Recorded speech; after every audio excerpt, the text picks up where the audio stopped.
Welcome back to another episode of the Real Duo Podcast, the most mediocre podcast on the internet. I'm one of your hosts, Wade. I'm another host, Devin. It's been a while, Wade. It's been a It's while. been a little bit. What have you been watching, Devin? A whole lot of just crap.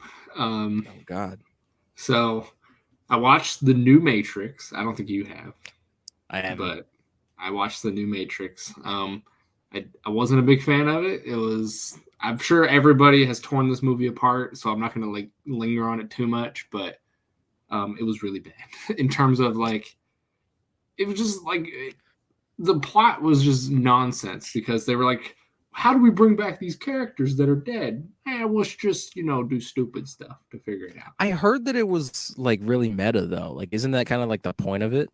Is that It like is really it's meta, poking but fun like at that that's it's not like a dumb sequel? Yeah, but is that what I wanted from a Matrix sequel? No. It seems like they can't get the Matrix sequels right. Maybe because Matrix was just like a one and done thing. Maybe stop trying to make new Matrix movies. I know you don't like the first Matrix movie, but I like the first Matrix movie. I can appreciate the first Matrix movie on like a technical level and like understand what it did for like pop culture and everything, but I think that movie's fucking nonsense, just like the other ones. The other ones are like complete nonsense to me. I like the first one. The first one makes sense. The other two or three the first one plot wise makes sense, but I just think there's a lot of like bullshit where it's just like, all right, like if it was just like a straight up like Keanu Reeves just wanted to do kung fu in a movie, I'd be like, all right, this is cool. But it's got to be like deeper and more serious. And I'm like, I don't give a fuck about any of that. I just want to see Keanu Reeves do kung fu.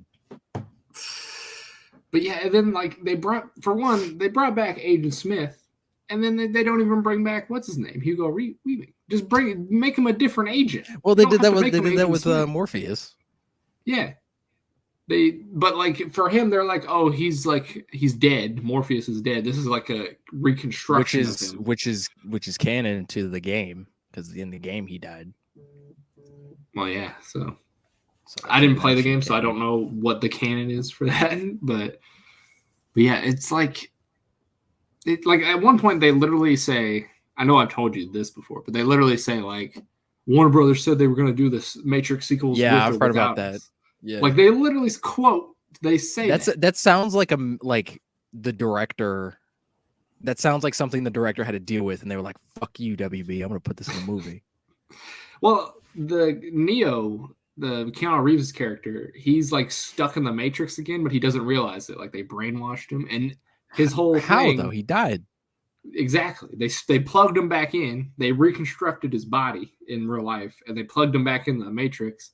And they gave him his whole job is that he's a video game creator for a game called The Matrix, which was his life before. But he thinks it was all like he made it all up and made it in this game. So like he still remembers it, but like he thinks it's just in the game. And that's is there a reason why they reconstructed him? Apparently like him and I don't know the girl's name. Trinity.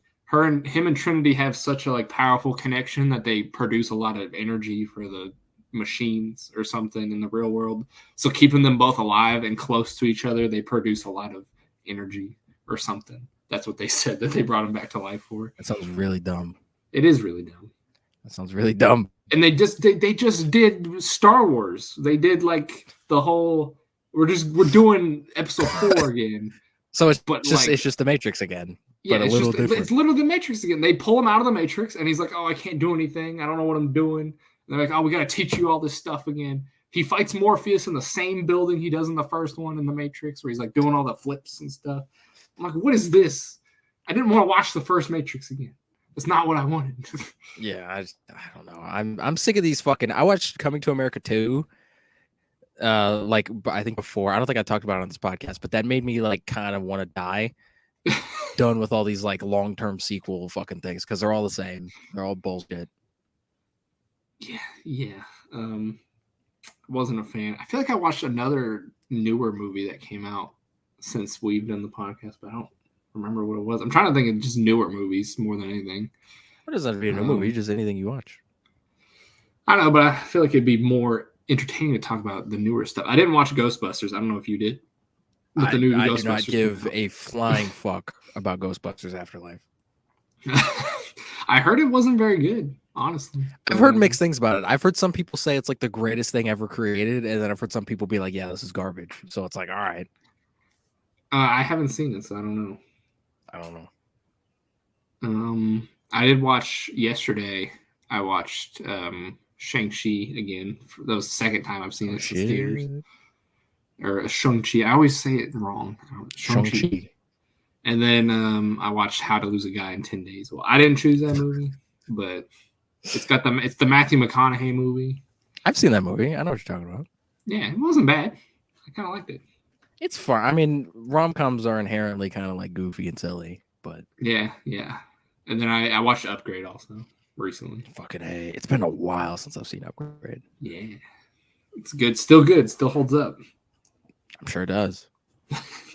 What have you been watching? Because that's mainly everything I can think of right now. I've watched quite a bit since the last time we did this. It's been about a month or a month and a half. Which means I've watched like a million things. Most notably, though, I checked out the first 3 episodes of James Gunn's Peacemaker. Oh yeah, recently because they premiered Thursday. He only did the first 3, right? Everything else after this isn't him. Well, he wrote all 7 episodes, but he didn't. But he directed the first 3, and then I think maybe the finale. But he didn't direct like the whole show. Makes sense. But the first 3 that were premiered were directed by him and written by him. And I know everyone's loving it. Everyone's like pooping their fucking shit about it. But I watched it and it's fine. I don't think it's great. I don't think it's terrible. I watched it and I was like, okay, this is very James Gunn in some aspects, but it's lacking in like the character James Gunn stuff, which is what I was hoping this was going to be. More James Gunn, like how he made us give a shit about Yondu in one movie or type Polka of stuff, Man. And instead, or Polka Dot Man, yeah, in like 20 minutes. Exactly. But instead, it's more just, hey, let's just make fun of Peacemaker and how dumb he is, and let's talk about dick jokes and blah blah blah. It's more of that, and it's like if you're into that, cool, that's fine. It's fun and it's goofy and it's not taking itself too seriously. But like the character stuff that is in the show, like when they do kind of deep dive into Peacemaker a little bit, and he starts to kind of realize that like, yeah, maybe I'm just like a moron. Like there's moments in the show. There's moments in the show where he's like, yeah, maybe I am like a racist or whatever. That stuff's interesting. That's so wait, really fun. Does this show take place after the movie or before the movie? It's after. Oh, okay, cool. It literally starts with him in one of the funniest things. It starts with him in the hospital, and they're like checking him out, and they're like, "All right, cool, you're free to go." And he's just like standing there in the hospital, and he's just like, "There's no like cops waiting for me. Like I can just leave." And then he has this conversation with like a janitor. He's like, "There's no cops here. Like I can just go. Like I can do that." And then he's just like creeping out of the hospital, just like, "Oh shit!" And then he gets in the taxi, and he's like, "Fuck yeah!" And he just leaves. So that was kind of a fun start. But I don't really give a shit about any of the side characters. It's all like the Amanda Waller's crew from the movie. They get much more play and focus on it. I'm like, none of these actors are really that good that I care about their characters. Vigilante is really cringy in it. So I don't know if he'll get better, but he's really not funny in it. See, this show for me is going to be what like Loki is for you, where like I just don't care about it enough to want to see it. Like maybe if I get really bored one day and I'm like thinking about it, I'll turn it on and watch it. That's fine. I mean, I don't think it'll be important for like the DCEU. The DCEU's continuity's fucked anyway. Oh, but I got some news on that later. Yeah, there's plenty of news for that. And like John Cena, I think he's having a lot of fun in the show, and I think James Gunn knows how to use John Cena correctly. The intro, everyone's talking about like the intro to the show and everything, like the opening. Is that the dance thing that you sent me? That's the dancing thing, yeah. That is so cringe. I don't like it. It's funny the first time. Like when you see it, you're like, oh, this is weird and odd. Like, all right, this looks like an Adult Swim thing. But then it immediately kind of loses that funny, like, what the fuck is this factor after? Yeah, it does that every episode. That's the opening of the show. And it loses its like, holy shit, what the fuck is this factor really quick. Like once you see it, you're like, all right, cool. And then like I get it. I figured they but it just keeps doing it. The DC thing that they do, where they show all the like the animated characters or whatever, the DCEU intro. Nope. I don't even know if they're fucking keeping that in the movies. I don't know. I haven't seen. Well, did they do it in Suicide Squad? I don't remember. I think they did. I don't know. That's what you know is DCU canon. If it has that intro. Sure. But so like, are you gonna watch the rest of it, or like you're just? I'm not gonna watch it week to week because I'm not invested enough in the show to watch it week to week. I think I'll wait until it's all done before I watch it, and then I can just binge the rest of it. And I'm hoping it gets better. It might get better. It might, that he might. I'm fucking sure James Gunn is going to do more character stuff because that's what he does. I just think 3 episodes was not enough to really like get the show. I think. Are they long episodes or like 30 minutes or something? They're like 45, 50 minutes. Oh, so they're quite long.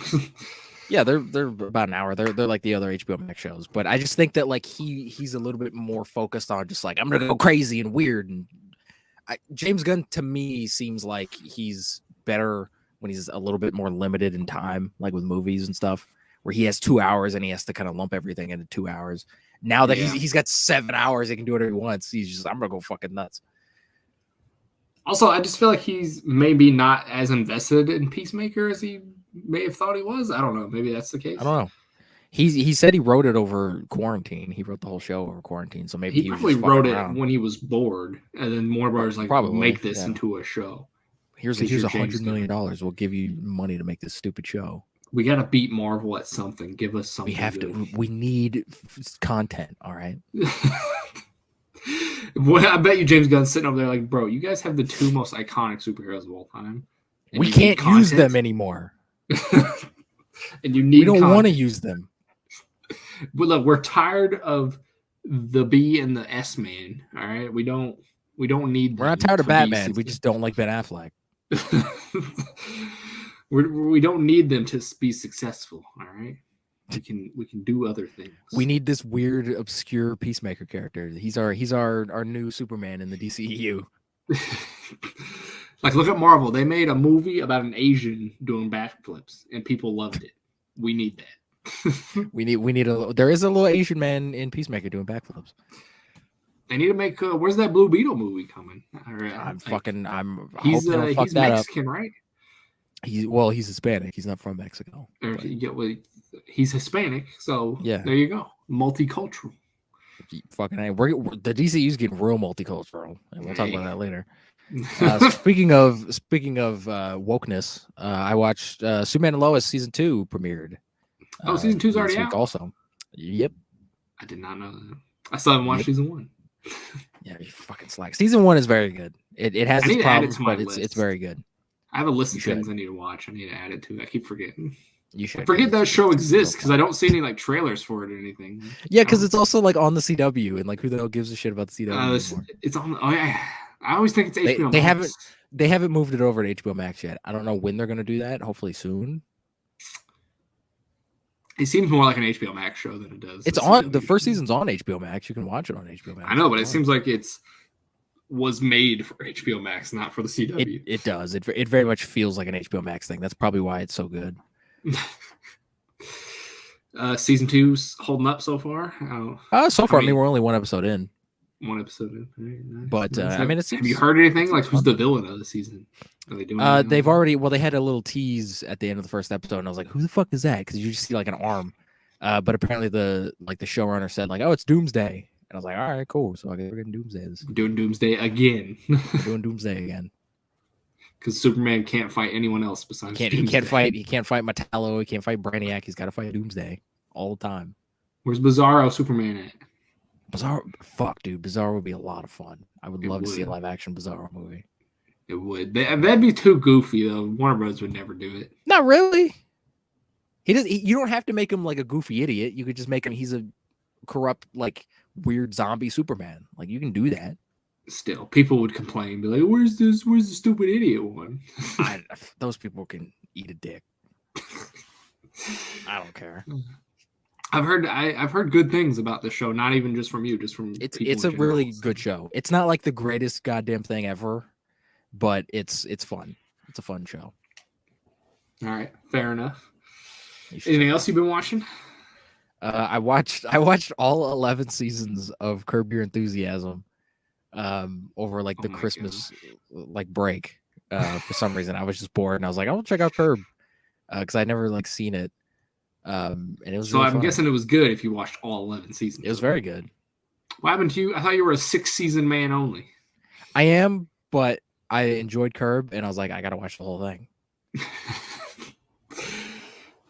So if you're saying if like Breaking Bad went on for 11 seasons and was good throughout the whole thing, you'd watch the whole thing. Possibly. I mean, 11 seasons is too fucking long for something like Breaking Bad because Breaking Bad's like an hour-long show. Curb is like 20 minutes, and there's no real story to it. It's just people yelling at Larry David for 20 minutes. You could bust out a season in like a day. So. Oh yeah. It's one of those shows. Those shows I'm fine going on for a million years, but when you have an hour-long show, I don't need it to be 18 seasons. Cough, cough. The CW. Cough, cough. Anything. Yeah, exactly. The fucking Flash needs to end. Yeah, that shows. I didn't know that show was still going. I thought it ended last year. Season 8. I've heard that guy might be in the Flash movie. So he probably will be. Apparently, that movie is just going to be Doctor Strange 2, but pretty much, yeah. This was going to be. Which they haven't earned it though. They haven't. They've done like 4 movies, and then yeah, there's 4 movies in the DCU, and they're like, we're gonna fucking really like school everybody with this. We're gonna do some weird shit, and it's like, but I don't know any of these characters. We're gonna do some weird stuff, and we're gonna bring back characters from other universes that you liked, aka Michael Keaton. Cool, but you can just do that and not like make it like canon. You can still do that, like so make Batman, Tim Burton's Batman 3. That would be amazing. I would love that. I've been saying for a long time that I would want that. I know that the one movie is technically his universe, but we're not going to count that. I forget which one it is. Isn't there another movie with? It's not with Michael Keaton, but it's supposed to be Michael Keaton's Batman. Well, there's Batman Forever and Batman and Robin, both of which are technically in that universe, but nobody really treats them as if they're in that universe. That's what I'm saying. We won't talk about those. We'll just get Tim Burton. Just get Tim Burton's crazy ass back. Have him do Batman Beyond. What's he doing? Is he doing anything right now? He's gonna make Dumbo 2. I don't know. Dumbo 2. The sequel that no one I don't know what the hell he's doing. Dumbo 2. What else you been watching? I recently watched Cliffhanger, the Sylvester Stallone film. Oh yeah. I remember you talking about this. And it's pretty fun. It's decent. I think didn't you say I should watch this? Didn't you tell me that? I mean, you should. It's fun. Michael Rooker's. I feel like you texted me and you were like, "You need to watch this movie." You would like it. I think it's pretty fun. You think I would like most things, and then I'm weird, and I'm like, I don't like Batman vs Superman, and you're like, what the hell's wrong with you? I mean, Batman vs Superman, I kind of understand because Batman vs Superman is like a miserable nightmare, but there are some things where I'm like, you would love this, and then you never end up watching them. I watched the first Lord of the Rings movie. I still need to go finish the other 2. I did that over. I don't think I mentioned that on this podcast because I did that over like Christmas. Did you watch the extended edition? I don't know. We watched it on whatever the one that is on HBO Max. I think. I think they have both. I don't know. I don't remember. I don't know. 3.5 hours. I don't know how the difference to tell. I don't know how to tell the difference between. It's mostly just the length. Was it like 3.5 hours? It felt like it was. I don't know if it was or not. That's probably the extended edition. I need to rewatch the first one because Jesus Christ. Well, only because we were watching it during. I feel like it was Thanksgiving, and people were there. That is not the movie you put on in the background when family's over. That is a movie you sit down and you don't do anything for a day and you watch it. Hey, I didn't put it on. Somebody else put it on. Bullshit. I watched. They fucked up. So I need to rewatch it because I kind of really don't even know what happened. They need to put on like when you have family and shit over, you need to put on like Ant-Man and the Wasp or something. Just like something you don't need to pay attention to. Yeah, it's just all right. Cool. Ant-Man did a thing. Cool. It's like putting on Tenet, and you're like, yeah.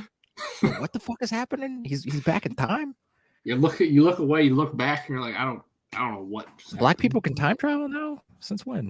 What's wrong with this black man? And why is he running backwards? Why is he so angry? Why is that woman like 10 feet taller than him? I couldn't imagine not paying attention to Tenet and trying to understand what was happening. I don't know. I couldn't either because I paid attention to Tenet both times I watched it and I didn't even fucking understand what the hell was going on. But like, imagine you hadn't seen it before and you turned it on and were kind of like doing other stuff while trying to watch it. That's not a movie that like if you're flipping through channels on like a Sunday like evening and then you watch like you started at like the middle of the movie, you're gonna fucking have no idea what the hell's going on. it's like I can't follow this story. It's garbage. That's a movie you have to start from the beginning and don't like leave through it like at all. Like don't take any breaks, don't take any bathroom break. Like you got to just sit down and watch it and comprehend it. Oh man! Anything else you've been watching though? I watched the Tragedy of Macbeth last night. Oh yeah. That's one of those indie films. I know you were talking about. You were on your list. I've been looking forward to this fucking movie all year. And then when the reviews and shit started coming out for it, I was like, oh shit, is this movie out? And then it was like, oh no, it's limited. And there's no fucking limited theaters that play any of this indie shit around me. So I'm like, fuck, all right, I gotta wait till it goes wide. And it just went wide like Friday. So I watched it. Nice. I know that's what happened with the Isle of Dogs for you. You couldn't see that because it was limited also. Yeah, there's a bunch of bullshit. They need to quit doing that. But you enjoyed it, I'm guessing? Oh, it was amazing. Good. I know you were. I remember you talking about that like months ago. You were talking about that coming out. Goddamn right, yeah. Denzel was fucking fantastic in it. Frances McDormand was fantastic in it. It's beautifully shot. That's a given. Denzel's always fantastic. There's one moment in it where I was a little worried about Denzel, where he starts like screaming, and I was like, oh shit, he's just gonna turn into Alonzo Harris from Training Day. But it was just for like a second, and I was like, all right, he's not that. I did think of something else that me and you both watched that we haven't talked about yet. I think maybe you have. I don't remember when it came out, but Tick Tick Boom. I watched Tick Tick Boom. Oh yeah, I watched Tick Tick Boom a while ago, but yeah. Yeah, it was good. Did you like Tick Tick Boom? Tick Tick Boom was one of my favorite movies of 2021. It was a surprise hit for me because I kind of really didn't care about it too much, and then I started like getting into it. I'm like, dang, it's pretty good. I know how you feel about musicals. I'm not a big fan of musicals. Fuck this stupid music shit. But like Tick Tick Boom isn't really a musical. It kind of is, but it kind of isn't. No, like, it is what it isn't. It is. It isn't.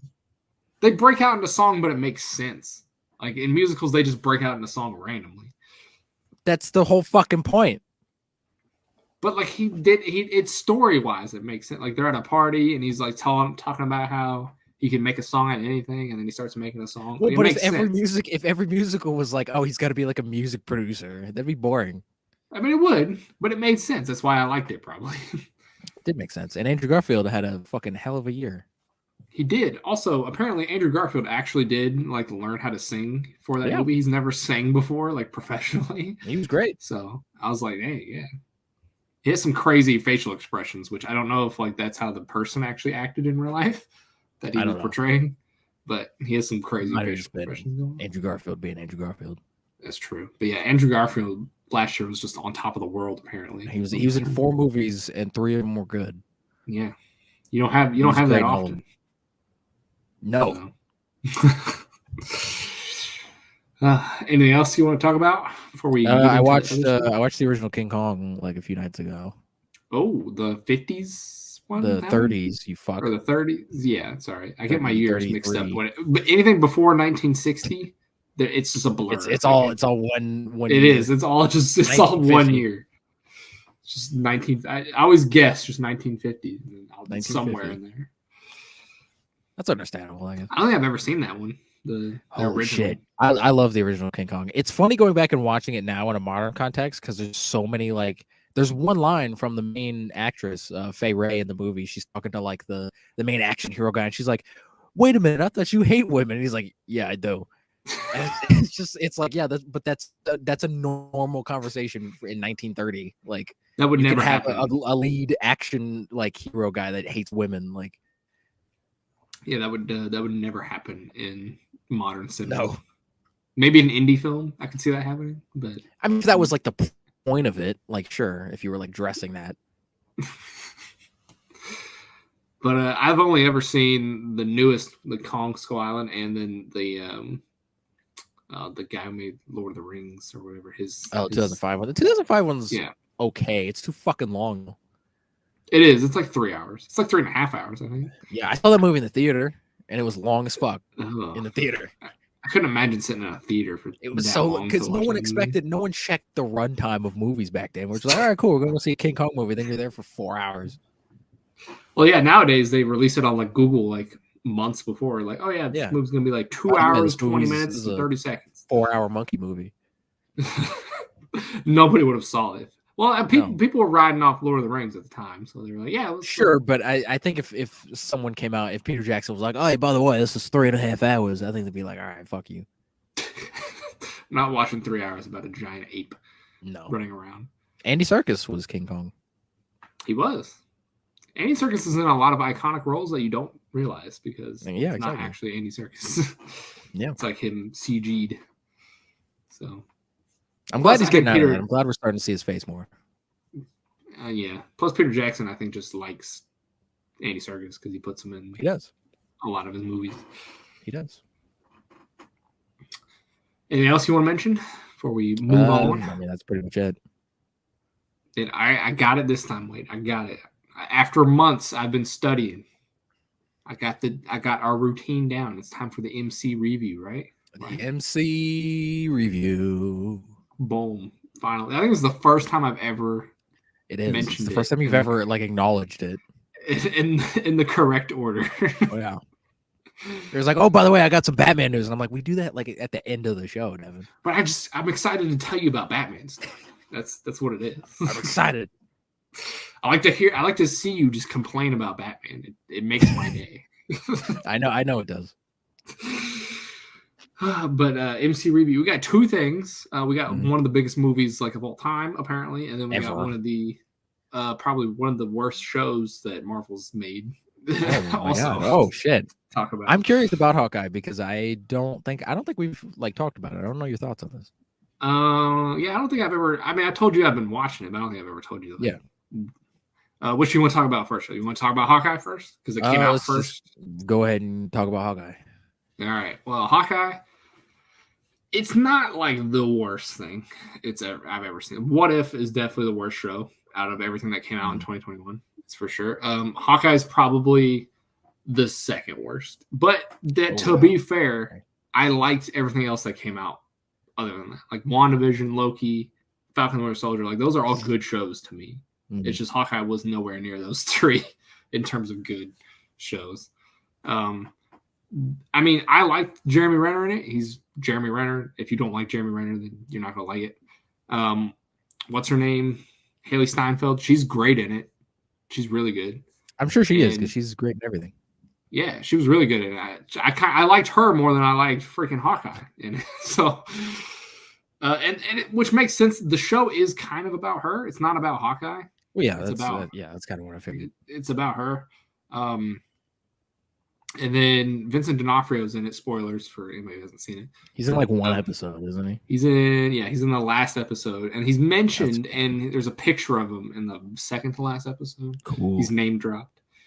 And then there was one other character. I was trying to think of who it was. No, I can't think. Oh, freaking what's her name from Black Widow? Florence Pugh. Yeah. Or whatever. She's in it. She's fantastic in it also. There was a scene between Haley Steinfeld and her. It's just great. I loved it. It was so. Is it the one in the elevator? I've heard people talk about like. Yeah, that one's good. It's really good. They have good chemistry. Florence Pugh, it was a lot of fun in Black Widow. She seems like she's really having a lot of fun playing that character. She is, and they almost seem like they have a better dynamic than the original Hawkeye and Black Widow. Like I know this is the new Hawkeye and Black Widow interacting, but they seem like they have a better chemistry than them. So. I don't know, but like the whole show, they're fighting a mob group called the Track Suits or something like that's their name, the Track Suit Mafia or something like that. Yeah, they wear track suits, like that's what they. Oh, I wonder how they came up with the fucking name. So, but creative. the whole they kind of do play off of Endgame a little bit. The whole show is Haley Steinfeld puts on the Ronin costume. Like she finds it at an auction, she puts it on, and she like fights some crime with it. And then the tracksuit people are like, "Hey, you killed our leader. We're gonna murder you," because they think she's Ronin. And Hawkeye's like, "I can't have this kid die because of what I did during the blip." So that's kind of her own responsibility. All right. Yeah, that has nothing to do with him, really. Yeah, but like that's kind of what the show's about. And then it turns out the Tracksuit Mafia is owned by Kingpin, and that's how Kingpin gets involved. So he kind of owns that mafia or that group. And yeah, there's like that's mainly the whole show. Honestly, they're just on the run and or attacking or looking for information about the tracksuit. Sounds really boring. It kind of is. Like I said, the only thing I liked about it really was Haley Steinfeld. But I mean, like she's just good. She's good. Well, yeah, because she's amazing in everything. Mm-hmm. She's good. And then Hawkeye's deaf. They addressed that via. They just showed flash pictures and videos of stuff blowing up in his face from other movies and stuff, and they're like, yeah, I would assume all those explosions and shit would fuck his ears up. Because they were like, how are you deaf? And then it showed a bunch of clips of that stuff blowing up in his face, and he's like, work. Like that's just how he's deaf. Yeah. And then they have the dog, the pizza dog, from the comics. I don't remember. I think his name is literally Pizza Dog. That's his name. Pizza Dog. That's awful they feed him, fucking name for a dog. They feed him pizza, so they name him Pizza Dog. Why? Just call him Pizza then. Why you gotta? He's already a dog. That's very obvious. Pizza Dog. Pizza Dog. But yeah, they just find this dog and they just keep it. That's how that dog shows up. Okay. But yeah, that show was not much happened in it. Like you don't need to watch it. I heard there's something in it that makes Agents of S.H.I.E.L.D. not canon. There's like something with like Mockingbird or whatever. So one of the things that Hawkeye gets with the suit, he gets the Ronin suit, and he also grabs there's like a watch he grabs. And it's got a S.H.I.E.L.D. logo on the back of it. This is like the last scene. And she gives it to his wife, and he's like, "Don't lose it this time." And I think the watch has something to do with Mockingbird, so they're saying that she's Mockingbird in the MCU, which makes sense because in the comics, Hawkeye does date Mockingbird at one point. So like, I guess it makes sense. But all the Agents of S.H.I.E.L.D. fans are like, "Oh my god, it's not canon." But I mean, I'm sure Mockingbird is just like a name. I think it's like an agent code name, like Hawkeye. Like his name isn't like, Hawkeye; that's his code name. Yeah, I'm sure it's the same with this, where it's like I'm sure there's been multiple Mockingbirds. I'm sure there's multiple Black Widows right now. Exactly. There's multiple fucking Captain Americas right now. There was literally 2 Captain Americas in one show. People are complaining about that, and a lot of people are complaining about Vincent D'Onofrio's Kingpin being way stronger than what he is in Daredevil. People are complaining. That's fine. If they have to bring those characters into the DC or into the MCU, they're gonna have to juice them up a little bit because you can't have Daredevil. You can't have Netflix Daredevil as is in the MCU, just like kicking the shit out of aliens. He would die. Well, it's not even that. He's not even like that much stronger because he's fighting. The only person he fights is Kate Bishop or Haley Steinfeld, and like she shoots him with an arrow, and it gets stuck in his chest, and he just kind of like breaks it off. And I'm like, that's not like anything like stupid crazy. And he like punches her at one point, and she flies across the room. And I'm like, that's not like anything like stupid crazy. I feel like Netflix Kingpin. I feel like they established in that he was pretty strong in that. Right, like he beat the shit out of Punisher. Crap out of the Punisher, yeah. Like, he was pretty strong. I feel like he could take an arrow to the chest and be fine. Yeah, and I feel like punching like a 100-pound girl across the room isn't like insane either. Yeah, that's not that difficult. I could probably do that. So like, I don't know. He does seem a little stronger than he did in the show, but maybe he's been juiced since then. Maybe he didn't get blipped and he's been working out. I don't know. That's fine. Well, I mean, I feel like Kingpin, if Kingpin was like in a world with like aliens and shit, I feel like he would like seek out and be like, "Hey, is there like a serum I can drink that makes me like a little stronger?" Maybe. But Vincent D'Onofrio is playing playing the same as Daredevil. That's what I heard. The Daredevil show. He's got that dumb voice that he does where he's like trying to make his voice deeper or whatever. But yeah, he's playing it the same exact way. Great, good. And Vincent D'Onofrio has come out and said that he's playing the same character he and the director have talked about it, and they both said that they are playing the same character. Yeah, that doesn't really mean anything to me because I'm sure Kevin Feige, like a year from now, will be like, "No, fuck you, it's different." But I don't think as far as I'm concerned, it's the same. Why would you bring back the same actors if you were? They brought back fucking Evan Peters for WandaVision, and he wasn't the same fucking character. And I'm still saying that I bet you that's going to get retconned. They'll retcon it, but I don't think they ever I don't think that was the plan originally. They'll do it now that everyone hated it. I still feel like there's a scene missing from WandaVision showing something about that because we don't see him after that. Like he's just gone. But if that was the original plan, I feel like that would be a pretty important thing to just leave out of the show. I don't know. Doctor Strange was supposed to be in. They cut that out. I mean, I guess that's not super important, but you'd think you'd want to show Benedict Cumberbatch. Did they film him, or was that in the script and they just cut it?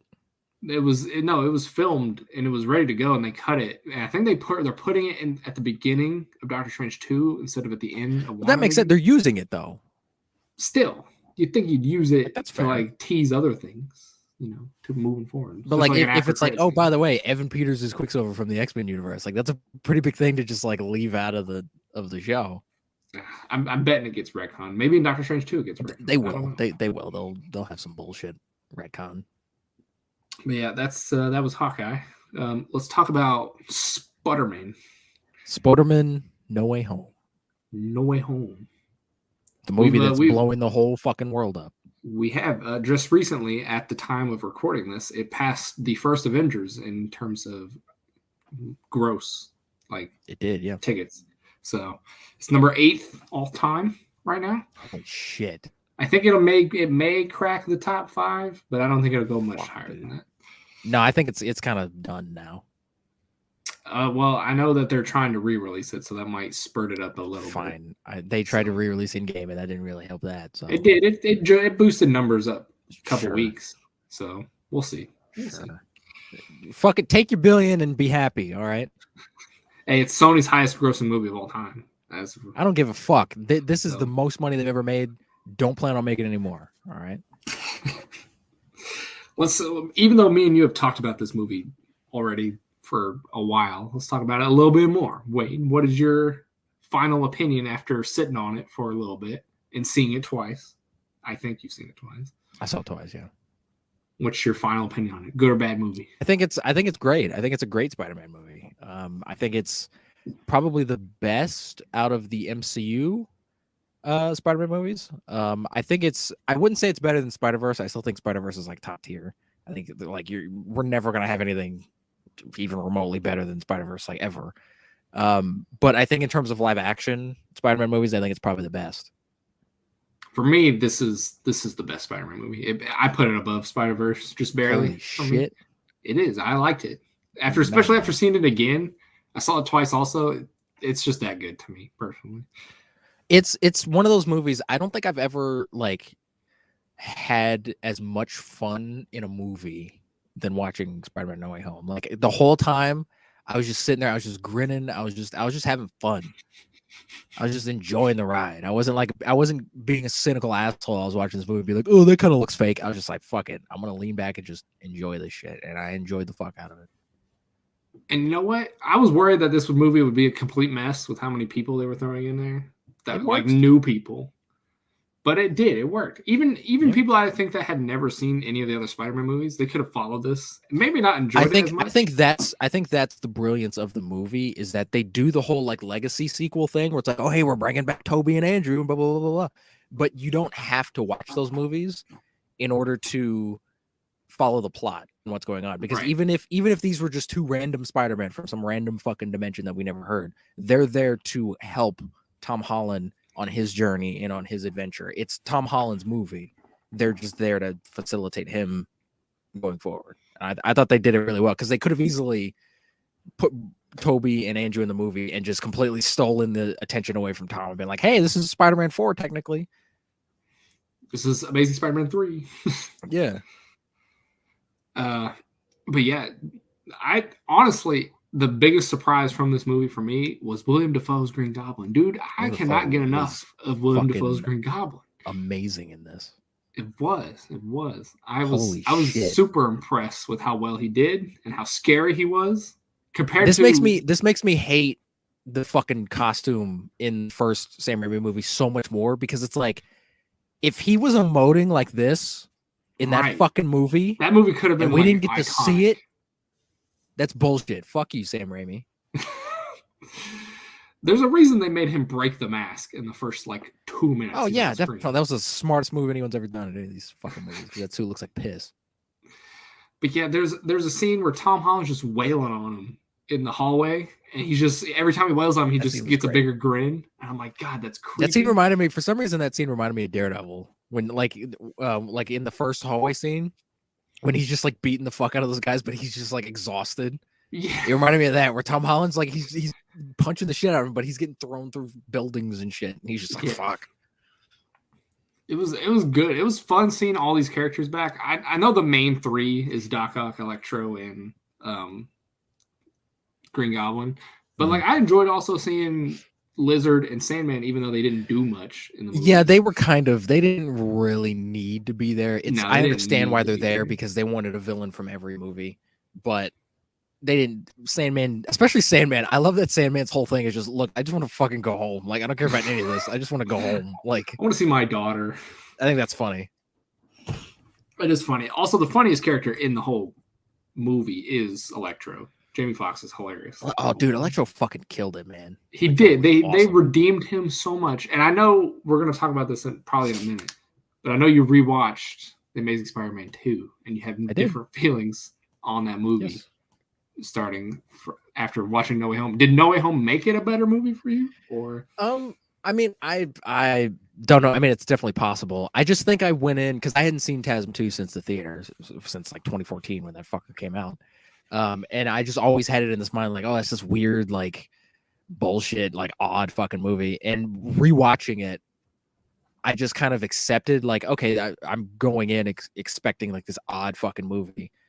And then I was like, this isn't as bad as everyone like pretends it is. Like, it's not. I'm not gonna sit here and say it's like art, because it's not. But it was like a fun Spider-Man movie. Honestly, and I still say this all the time, and I know you're probably tired of me saying it, but like, the best CGI is in that movie. It has TASM 2 still holds up like fucking nobody's business. That movie looks like it came out last week. The CG is gorgeous. It's almost flawless, honestly. Yeah, it looks so hyper realistic. It's insane. Like when he's falling from the sky and you can see all the wrinkles and stuff. That's one of the best suits, or the best scenes in it really is Spider-Man movies. It's fucking amazing. It's great. But I honestly love seeing Andrew more than Toby in No Way Home. I think a lot of people did. I think because I remember sitting in the theater, everyone lost their goddamn minds when Andrew Garfield showed up. Like, they lost their minds when Toby showed up, but I feel like Andrew Garfield, because he is the kind of like bastard child of the Spider-Man movies, I feel like also, everyone was kind of just like, yeah, fuck it. His story's all kind of incomplete. Like, Toby's story's done. Like, they did the trilogy and they finished it. I feel like Andrew's story could still go on. Like, there's still more you could tell. It could. I'd like to see it go on. I'd like to see TASM 3. That's what I was going to ask you. Do you want a Spider-Man 4 or an Amazing Spider-Man 3 or both? Sure. Out of this, I'd be completely fine with both. I'm not a huge fan of the Sam Raimi movies, but why not? Like, everyone's gonna go see Spider-Man 4. Like, why the fuck not? I'd see it, and I'm sure it'd be fine. I'd like to see an older Tobey Maguire just be like a grump. Well, apparently, Tobey Maguire himself asked to not do much backstory on in between Spider-Man 3 and No Way Home. So people are saying, oh, maybe he's saving it because maybe he wants to do a Spider-Man 4 and he's waiting to see if he can. Well, I mean, I think he probably did that because he probably knew that if they like said something that we never saw, people would be like, oh shit, was that supposed to be Spider-Man 4? Like, fuck. And he was just like, I don't want people asking me about Spider-Man 4. So like, let's just keep it like a little bit after Spider-Man 3. Like, I don't want all these fucking dumb questions and shit. Maybe. I do like the scene where Andrew's saying, like, oh yeah, I got like depressed as fuck about that scene when he catches MJ was fucking gut-wrenching. Oh yeah. It's just so sad. But I 100% believe Andrew's universe is going to continue after No Way Home. After the feedback they got, they're going to continue. I don't know if they'll do an Amazing Spider-Man 3, right out the gate. But I definitely think the Venom verse is going to be the Andrew verse. And that's yeah, I don't know if they'll necessarily do a whole like Amazing Spider-Man 3 movie starring Andrew Garfield and blah, blah, blah, but we're gonna see him again.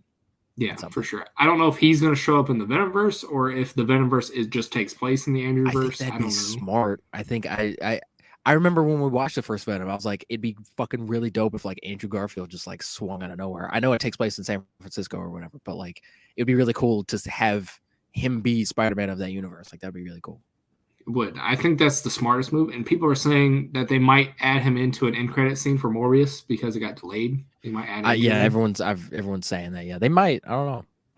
I'm not sure, but that's gonna be confusing because Michael Keaton's in it. So like, what the fuck is this? I don't know. Is the multiverse still breaking? Like, I don't know what is happening. I have no fucking idea. The only thing is that now that they delayed it, it comes out after Doctor Strange 2, so maybe something happens in Doctor Strange 2 that breaks it again. Maybe breaks it more. Maybe that whole thing in No Way Home where it was like everyone that knows Spider-Man got pulled through and they're coming in. Maybe somebody coming in swapped Michael Keaton's ass out into like a different universe. Or maybe it's a Ralph Boner moment and it's not Vulture. It's just maybe they're teasing it and he's just like, hey, my name's like Dick Bushman. I don't know because in all the trailers, the new trailers, they still have that picture of Tobey Spider-Man in the background. Yeah, that's wall, which is weird. Like, whose universe is this, Sony? I don't know. I'm sure there's an answer. They fucking know. They know what the fuck they're doing. I don't think we'll know until we watch the movie. I don't think we'll know even when we watch the movie. Possibly. Like, hey, we got something from every universe.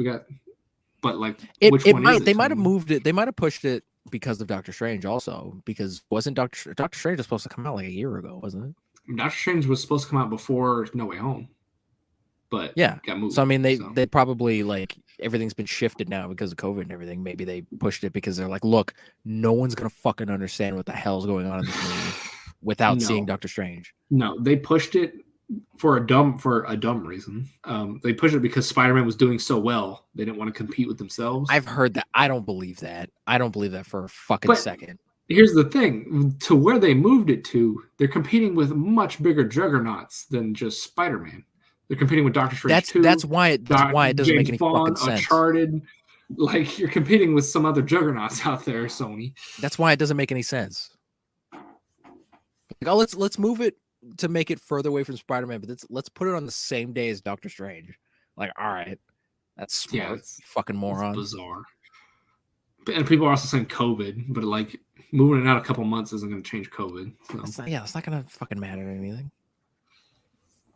I don't know what's going to go on with Morbius. I still have a feeling Morbius might be like god awful. But like, I'm going in with hopes. I mean, it definitely might be. It's a Sony movie. But the trailer looks cool. But the last I like the first trailer. I was the only one that was like down with the first trailer. I haven't seen anything after that. But everything I was like, last time I said this about a trailer for Sony, it was Venom, and Venom turned out to be awful. That's true. So. But they did have awful trailers for Spider-Verse, but I ended up fucking loving that movie. So I don't know.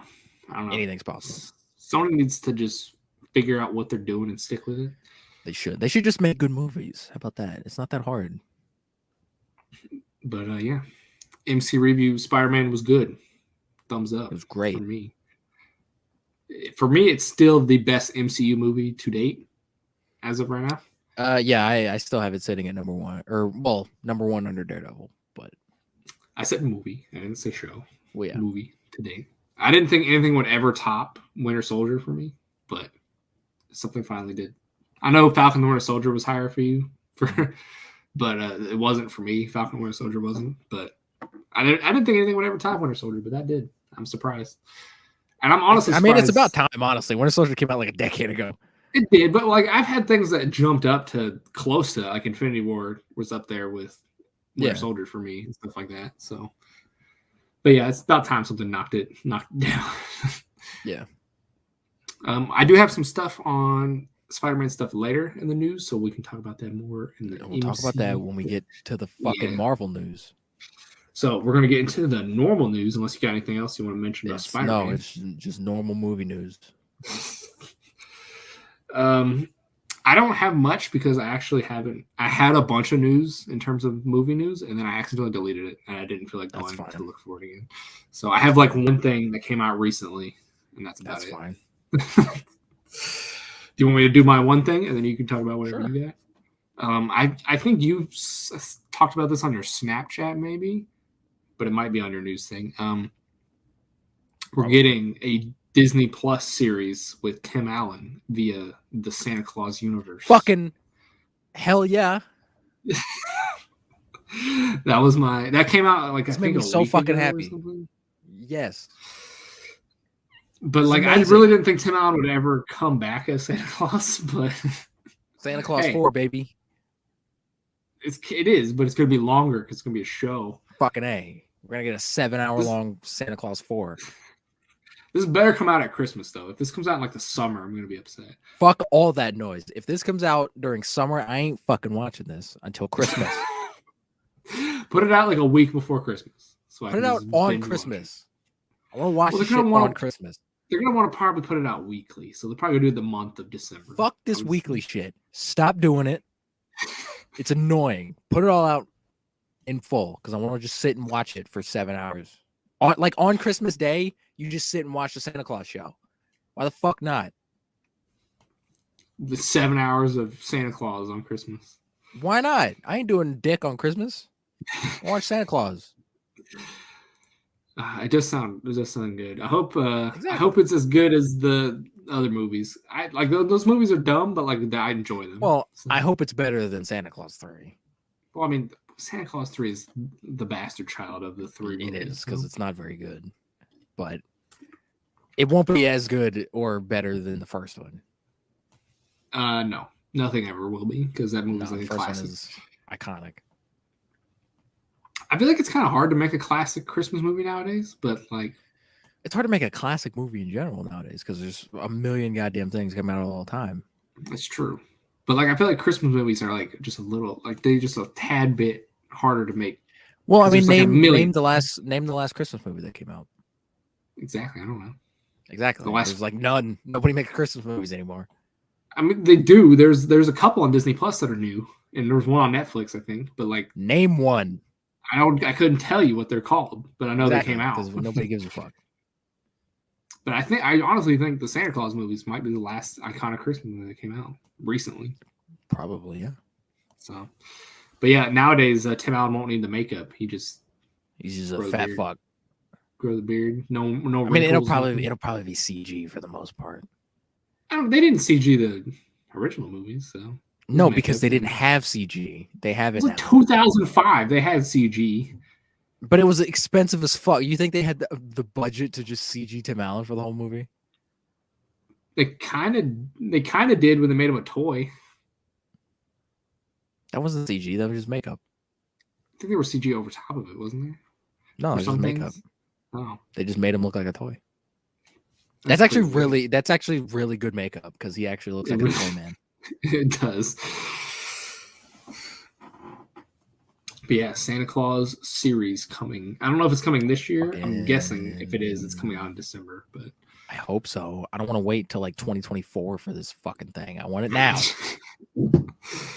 But that's all my news that I didn't accidentally delete. So. Oh shit! What do you got? Have you seen the Indonesian action film, The Raid?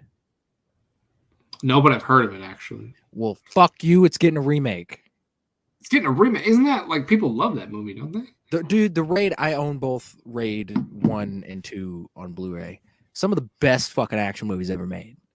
That's what I thought. By far.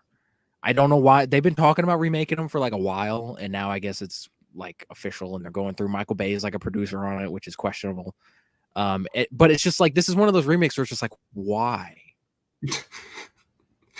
Well, there's probably like an IP thing where like, oh, you got to make a certain amount of these movies. But why not make Raid? Why not make Raid 3? Because that's too hard. People like those movies. If we reboot it and people don't like it, it'll be all right. People won't hate the first two. But then nobody will watch it, and then you'll lose money on it. Fair.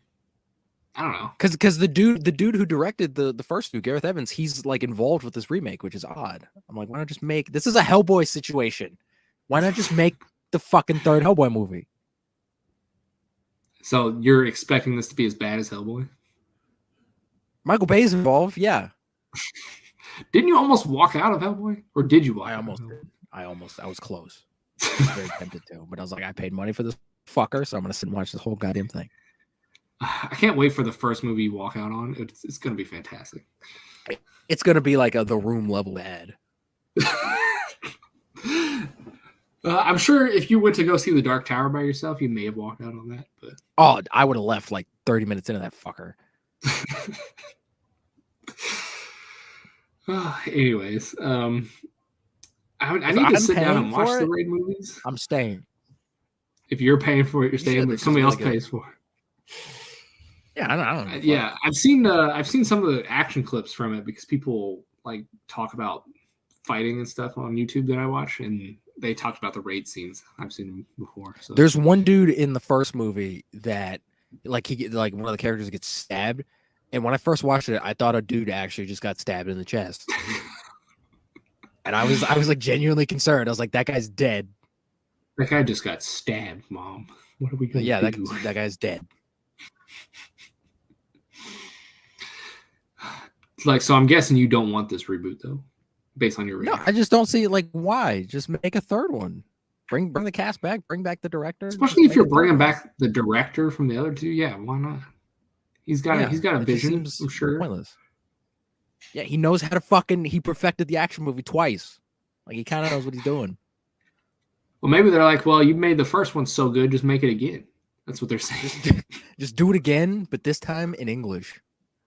Do it in English so Americans can watch it. God, fuckers. There's dubbed versions of the original ones, all right? Like, if it matters that fucking much, just watch the dub versions. No, Americans are dumb. They can't read. So there's dub versions. They can't read.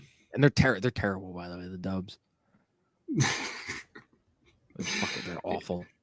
They can't read, and they're like, this is racist. That man's trying to be white with his voice. I guess. I could see someone saying that, but all right, fuck you. What, if it's racist, then fucking read the subtitles, you fuck. But they can't read, so well, then stop watching movies. You don't deserve to watch a fucking movie if you don't know how to read. You can't read. You don't, honestly. Speaking of not reading, apparently there's a third Equalizer movie coming out with Denzel. I thought they already made a third Equalizer movie. They made a second one. And there's a Queen Latifah Equalizer show that I don't know if that got canceled, but that came out recently. Queen Latifah has an Equalizer show? Yeah. I feel like I could have been in that and made a better show than Queen Latifah, to be honest. I feel like you would have made a far better Equalizer than Queen Latifah. Oh, I think I would have. And I would have made a terrible Equalizer. Yeah, I can't take Queen Latifah seriously. Like, oh, I'm gritty and beating people up. No, I can't either. I imagine her just yelling at everybody. It's like, no, bitch, you're from fucking Barbershop, all right? Like, chill. Oh my gosh. Have you seen any of these Equalizer movies? I've seen the first one. I haven't seen the second one. You saw the first one? First one was bad. It was. I don't know why, but I compare it to not Die Hard, but Lethal Weapon. I don't know why. I compare it to Lethal Weapon. How dare you, sir? Not like in terms of like how good it is. I don't even fucking like Lethal Weapon, but how fucking dare you, sir? Not in terms of how good it is, but in terms of just like it's that kind of movie for me. Like it's just that's what it is. I guess I think Equalizer is worse than Lethal Weapon. Oh, it is. It 100% is. I didn't like the Equalizer. That's why I didn't see the second one because I didn't like it. Why is Denzel coming back to do bad movies? I don't know. He's got fucking nothing else going on. He's going to be Professor X, right? Right? He's going to be Professor X. I don't know. I would love that. I hope so. Nobody wants. I don't think he is. But I don't think he is either. But hey, maybe. Don't know. He could be a variant. in Doctor Strange 2. That'd be cool. He meets Patrick Stewart, and Patrick Stewart's just like, holy shit, I'm black in another universe. That's cool. Patrick Stewart actually just hates black people, apparently. He won't be British, though. Oh, that's true. Unless maybe Denzel can do a British accent. I don't want to hear that. He's a good actor. He might be able to do it. He's a phenomenal actor. I don't want him to try. I don't think he's ever done like another accent. I don't want him to try it now in his 60s. So British people can play Americans, but Americans can't play British people. Is that what you're saying? Yes, that's usually how it works because Americans disrespect the accent all the time. Fair enough. It's like, oh, this is how you do it, right? It's like, no, it's Australian. That's similar. It's the same. It's not even what Australians sound like. A bunch of foreign fucks. Shrimp on the barbie. Because Chris Hemsworth is Australian, and he doesn't sound like that. No, he doesn't. Chris Hemsworth doesn't sound Australian. He sounds like he's like Norwegian. He looks like he should probably be Norwegian too. I mean, well, yeah. I mean, he's an Adonis, but like he's got that like low, like I'm fucking Chris Hemsworth, and I'm gonna fuck you up. Like he doesn't sound Australian to me. But he's from there, so fucking his accent's somewhere else.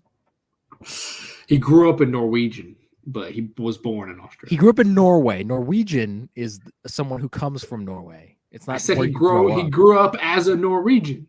Oh, I thought you said he grew up in Norwegian. I was like, what? What the fuck? I know it's Norway. He grew up as a Norwegian.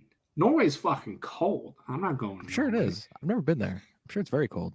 It's up to like it's near the North Pole. Like I ain't going there. I'm sure Iceland's fucking pretty cold too. Well, nobody lives on Iceland, so good. It's a frozen rock. People live on Greenland. Yeah, people do live there. Actually, people do live on Iceland. Iceland isn't that snowy, actually. It's fucking false advertising. It is. They literally did that to fuck with the Vikings. That's smart, honestly. They called Greenland, but it has ice on it, and they called Iceland. We don't want any of those Vikings coming over here. It doesn't have ice on it, and it's just stuck ever since. So, speaking of a frozen rock, there's apparently. Chris Evans is going to play Gene Kelly in a biopic. Gene Kelly, for those who don't know, was the star of Singing in the Rain. So is he going to be doing the singing? I hope so. I want that. He's doing the tap dancing too. Can he tap? Sounds amazing. He can tap dance. He took it as a kid. Yeah, he took class as a kid. How do you know this about Chris Hemsworth? Because he did one of those. He did one of those Google search things where he was like people were like Googling things about him, and he was talking about it. Did someone ask? Hey, can he tap dance? Yeah, somebody asked him Chris Evans tap dance, and he said yes. Question. That's a stalker question. Why would you ever? Hey, can you tap dance? Why do you want to know? I mean, I don't know if he still knows how, but he did as a kid. He knew how. Fucking, he needs to relearn it then because this sounds amazing. Yeah, Chris Evans. I don't think I've ever seen him in a musical or anything, so this will be interesting. I don't think he's ever been in a musical. I would love him to be like a Hugh Jackman man, where he's just like, look, I just want to be Captain America and do musicals for the rest of my life. What if he's just an awful singer though? You can fix it. Yeah, you could. Anybody can be a good singer nowadays. Yeah, it doesn't matter. Now, if he starts trying to sing in live performances, it might be an issue. Well, yeah, that's another thing. If he's terrible live, then yeah, stop. So, how entertaining is this guy's life other than Singing in the Rain? I don't know. I don't know if biopics are kind of starting to move away from the whole like, oh, we're gonna tell every aspect of this person's life in 2 hours. They usually stick to like one little aspect. I think if they're smart, they'll just do like the making of Singing in the Rain or like his life during that or whatever, and that'd be pretty interesting. I'd like to see that. It would be. I can see that. It's not really a biopic, but I don't give a damn. I want it. Where's wasn't that they were doing a biopic on Michael Jackson, weren't they? Are they still doing that? No. The Michael Jackson biopic is one of those things that like I don't think is ever gonna be made because it's like, do you get a black person and then you whiten them up? Do you get a white guy and then put blackface on him? Like, how does that work? You get two different guys that look similar. One's black. One's white. They might have to do that. Honestly. Here's the thing. I still feel like it's kind of too soon to talk about Michael Jackson, even though he died over a decade 15 years ago. I don't know, but I still feel like it's like too soon. We got 2 Steve Jobs biopics in like 6 years of him dying. But Steve Jobs is, I feel like, way more interesting than Michael Jackson. I mean, even though Michael Jackson's an interesting person, he did, but I feel like Steve Jobs is a little bit more interesting. I mean, I guess. Also, Steve Jobs we haven't even had asshole. one. I don't know if Michael Jackson's an asshole. I mean, if you want to believe he touched some kids, I'm sure he's an asshole. But like, he seemed like a nice dude outside of the pedophilia. He's a pedophile. He's not an asshole. Pedophiles are assholes. Was he? Sure. He's a cool pedophile. You know what? He might be a pedophile, but he's a nice guy. Damn it! All right. But he's a fucking great human being. God damn it! Like no, if you touch kids, you're a dickhead. All right, fair enough. You see, I mean, he seemed like a cool guy outside of the alleged touching kids. Will they do they talk about that in the biopic? It's like that's. They probably won't because they'd have to get his right from his family, and the family would probably be like, "Hey, don't fucking talk about this." What if like this is years down the road when his immediate family is like gone, and these are like his grandkids or whatever? And they're like, I don't know. You think they would? I mean, his kids might not really give a fuck. Because his kids aren't really doing anything, and they might just be like, "Sure, give us $100,000 and make a movie about us money." Shit. I bet you they're still making buku bucks off of Michael Jackson's. Oh, for sure. Paris Jackson is like an actress now. Like she's trying to be in like movies and shit. Exactly. So she's also, by the way, I subscribe to the theory that she's not Michael Jackson's daughter because she's a white woman. She's not mixed. She's a white woman. Hey, maybe he had sex with a really white girl and she ended up she must have been the whitest fuck on the planet. Because that is a white woman. You look at Paris Jackson, you're like, you're white. Or maybe she cheated on him and she's like, oh yeah, that just happens. Or she's adopted and he just didn't tell anybody. Or that too. Somebody needs to do a DNA test, figure it out. None of his kids look like him, so they're probably all adopted. He probably did something to where he couldn't have kids. He mutilated himself or something. He probably cut his balls off or something.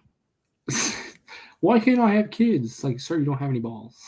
You don't have you told me you came here a week ago and you said, hey, please remove my balls. And I was like, but what if you want to have kids? And you're like, that won't happen. And now you're here saying, why can't I have kids? That'd be, if that was in the biopic, that'd be fantastic. That would be the greatest scene of that movie. That would be that would be the Wolf of Wall Street scene where he's like on Quaaludes and he's like trying to open his car. Yes. That would be the equivalent to that. Where it's like, what the fuck is this? I didn't know this about Michael Jackson. I'm not sure I ever needed to know this about Michael Jackson. I didn't know Michael Jackson was just like a dumb moron. We need to move on before we say something we will regret. We'll get clipped. Let's talk about something. Talk about another black hero. Sidney Poitier died. Oh yes, and I'm gonna talk about it because nobody else is talking about Sidney Poitier. Sidney Poitier is a goddamn badass. All right, everybody should be talking about him. You had to tell me about him. I didn't even know who this guy was. Sidney Poitier is an actor, director, first black man ever to win an Oscar. He was like the first black movie star. He broke the barriers in like the 60s when there weren't black people winning awards and there was like 2 black people in a movie. Like there were white people lining up to go see Sidney Poitier movies in the 60s. Like that's fucking nuts. He did. He broke the barrier. He broke the mold. He's ready. Yeah. In the Heat of the Night is one of my favorite movies of all time. And in that movie came out in like the 60s. He's playing like a cop who like has to go down south where everyone's like a racist. And there's this one like racist white guy that comes out and like slaps him across the face. And Sidney Poitier just immediately just backhands the fuck out of him. And it's like, that didn't happen. That didn't happen in movies back then. A black man just assaulting a white guy. That did not happen. He did it because he was probably like, fuck you, I'm Sidney Poitier, all right? Like, Sidney Poitier was a fucking G. Yeah, he was a fucking badass. That's awesome. They call me Mr. Tibbs.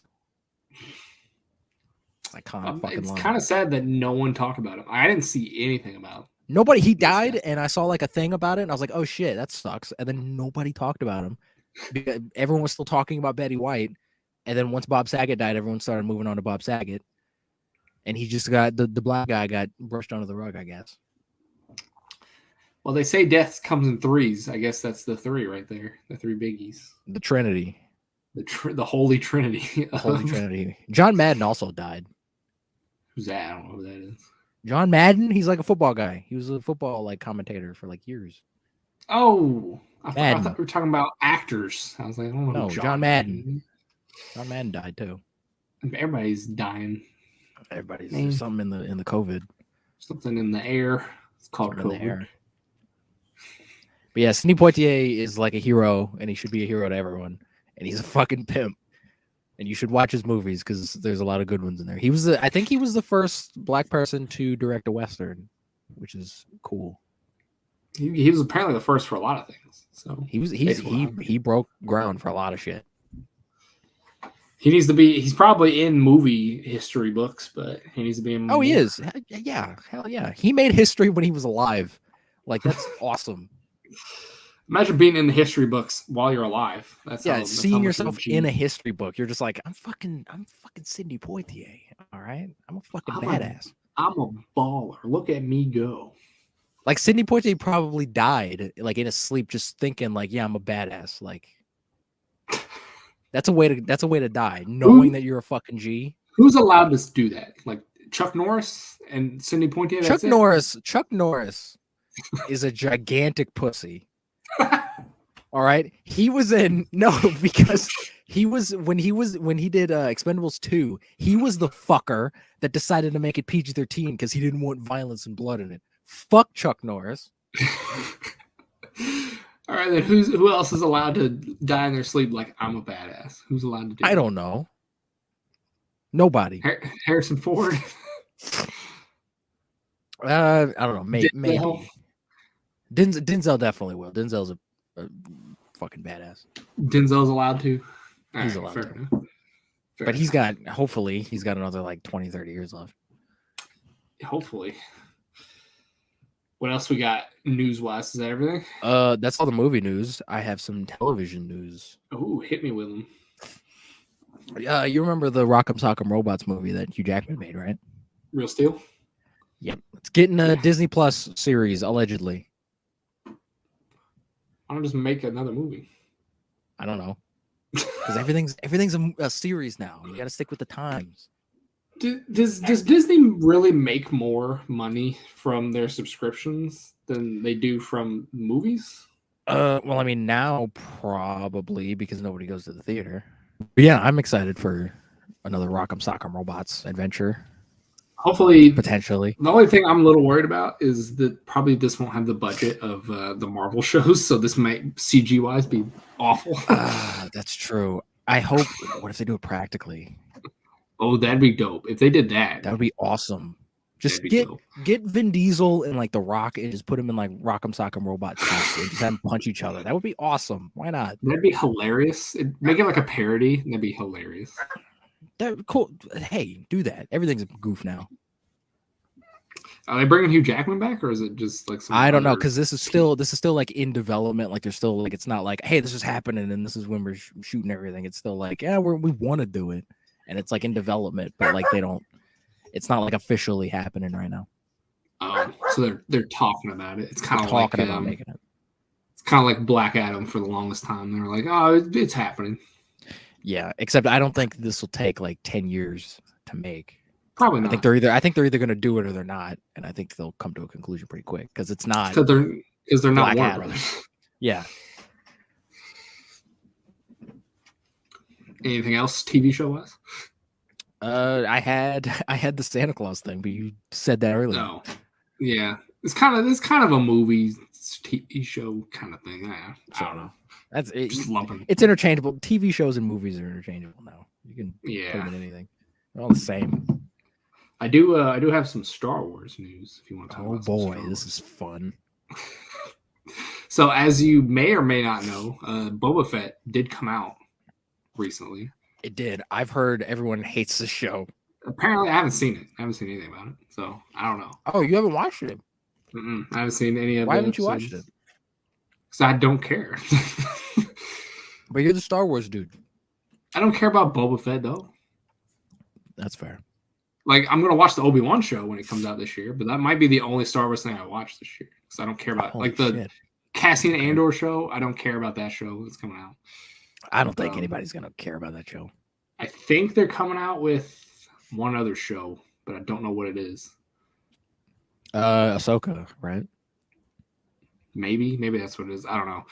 But so the Boba Fett show came out, and there's some rumors about, because in apparently every Star Wars thing, we got to have somebody from the original trilogy show up in it.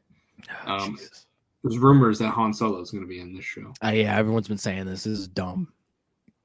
I don't know if it's Harrison I believe Ford. it because they said that news thing. They said they were like, Harrison Ford's coming back for some Star Wars thing. It's probably this. Like, but why?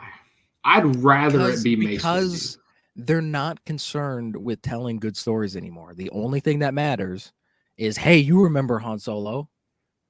You like Han Solo? Let's put him in this thing. I'd rather it be Mace Windu because at least Mace Windu. Mace Windu has the same issue. But the only thing is, at least Mace Windu has a vendetta that makes sense against Mace Windu.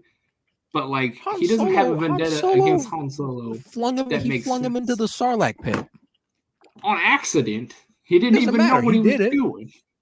It doesn't matter. He's responsible for it. And we know that Han Solo can't die in this show because he goes on to live in Episode 7. So, well, yeah, I mean that's the problem with making a young Han Solo movie in general. But I think since this takes place after Episode 6, I guess they're going to use Harrison Ford, even though he looks old as dirt. Which is odd. Like, why not just use the dude, the young Han Solo? I don't know. I thought that was the whole point of recasting him. I was going to say, this takes place a little bit after Episode 6. It's not like years later. Yeah. So, unless he got really old really quick. That's the same thing that happened with Obi-Wan. At least there's like an 18-year gap in between those movies. This is like a year or two. A few months. He got super old in the span of a few months. They could de-age him CG-wise. That's probably what they'll do because they did that with Mark Hamill, and it'll probably look just exactly like that. It'll look like a PS2 game. They need to hire the Marvel people if they're de-aging because they de-age. Marvel does it right. Not good. Star Wars has never gotten it right. I don't know what happened with that Luke Skywalker thing, but it's like people on the internet could have done better than that. Like people on the internet did do better. People on the internet took the footage and did better. Like that must have been like a afterthought, like a rushed thing that they just were like, we got to get this out. Well, the Princess Leia looked awful. The Luke and Princess Leia in Episode 9 looked awful. So they just can't. They can't. Luke looked pretty good in Episode 9, because he was in shadow and he had a helmet on. I think there's just a problem with Carrie Fisher's face that like you just can't make it CG because she looked bad in Rogue One also. Yeah, I still think Grand Moff Tarkin doesn't look terrible to me. He looks fine. He just when he's not talking. Yeah, he looks photorealistic when he's not talking. Yeah, when he's talking, it's like, oh, that's a cartoon man.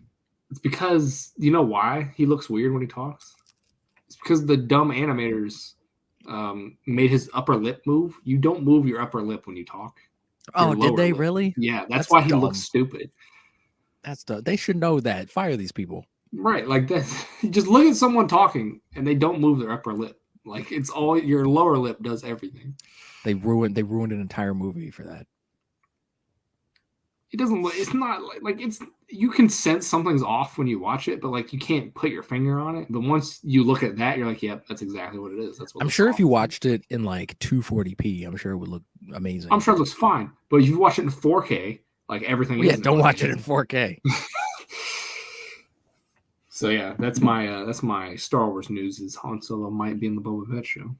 Cool. He probably will. I'll put one down on it that he will be. I'd rather, if I had to pick one person to pick from like another Star Wars thing, I would have gotten the guy from The Mandalorian, Timothy Olyphant or whatever, because he stole his suit. That would have been fun. That actually would have been cool. I was gonna say he stole his suit.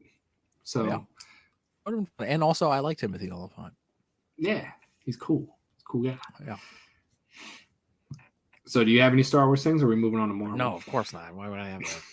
I don't know if you still follow Star Wars stuff just to piss you off. I don't. No, not really. I don't really care what's going to make me angry today. No, I'd rather not be angry all the time.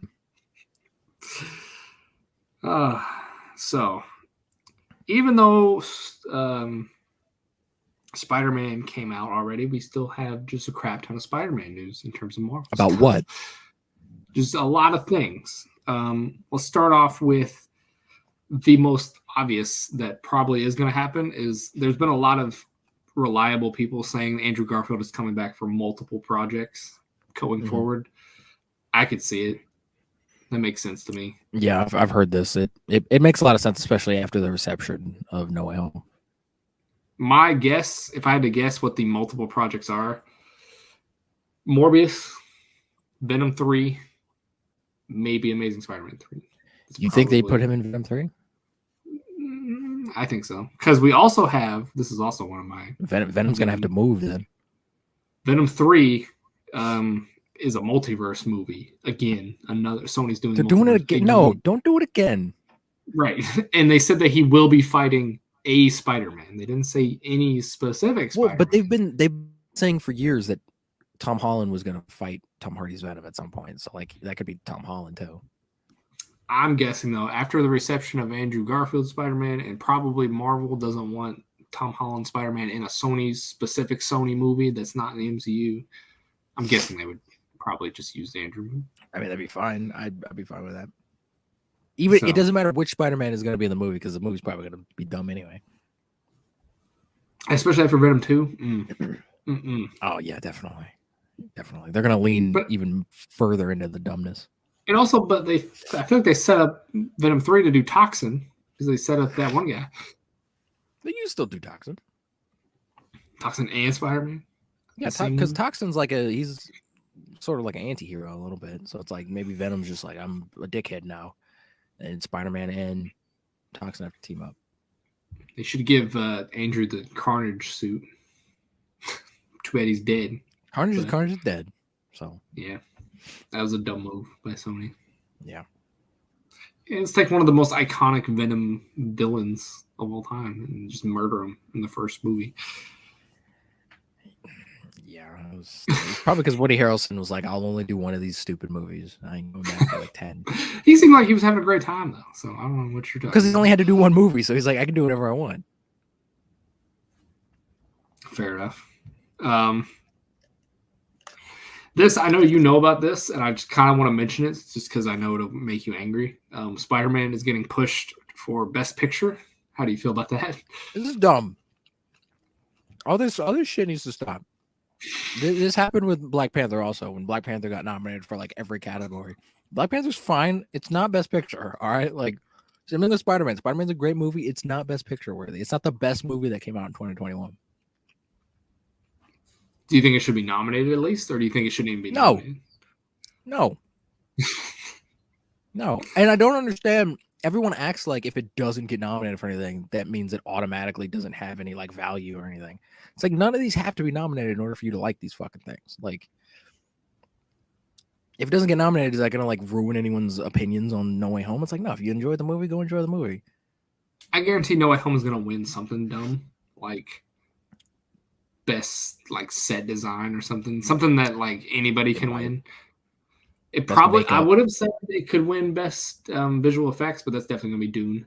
Dune's definitely winning that, 100%. Yeah, Dune will probably win that. Yeah. So yeah, I just wanted to get your reaction on Spider-Man getting pushed for Best Picture because I know it pissed you off the other day when you saw it. So. I mean, yeah, it's just it's all these comic book thing. Everyone wants every comic book movie to be nominated for Best Picture. What's the only comic book movie in your opinion? Is there any comic book movie that could have been or should have been? I think the fact that Logan wasn't nominated for like anything is like a problem. Was The Dark Knight nominated when it came out? It was only for Best Actor, which Heath Ledger got. Do you think it should have been nominated for Best Picture? The Dark Knight still for me is probably the best comic book movie ever made. I think at the time, yeah, definitely. Dark Knight is just one of the best movies ever made, also. Yeah, definitely. It still is. I don't know if it necessarily should have won because I don't know what came out that year, but 2008 nomination, sure. I don't know what came out in 2008. There's a lot of movies that came out in 2008. Iron Man came out in 2008.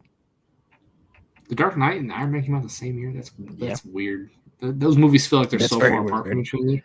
They are, yeah. We already talked about this earlier when we were talking about Hawkeye. So Sony apparently has been talking about already wanting to do another team up with Toby and Andrew and Tom.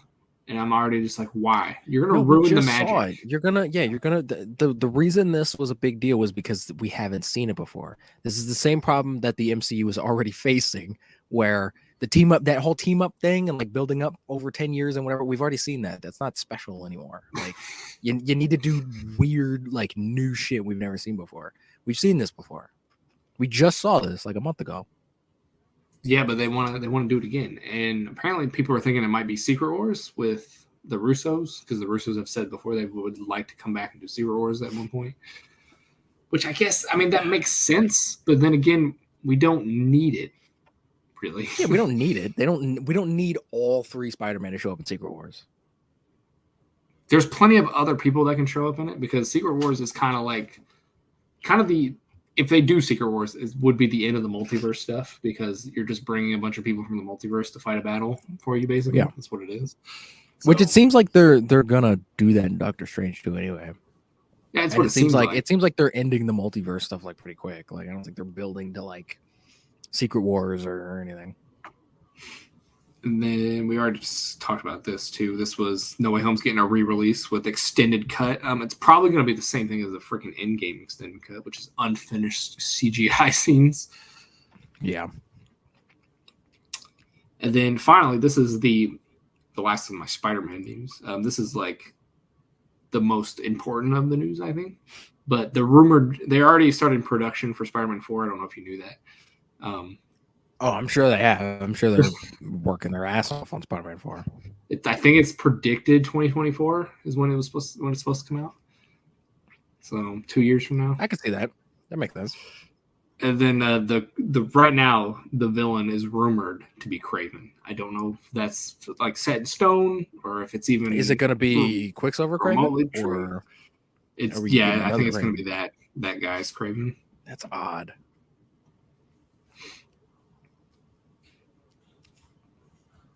How do you feel about that, though? I know you've been clamoring for a Kraven movie forever.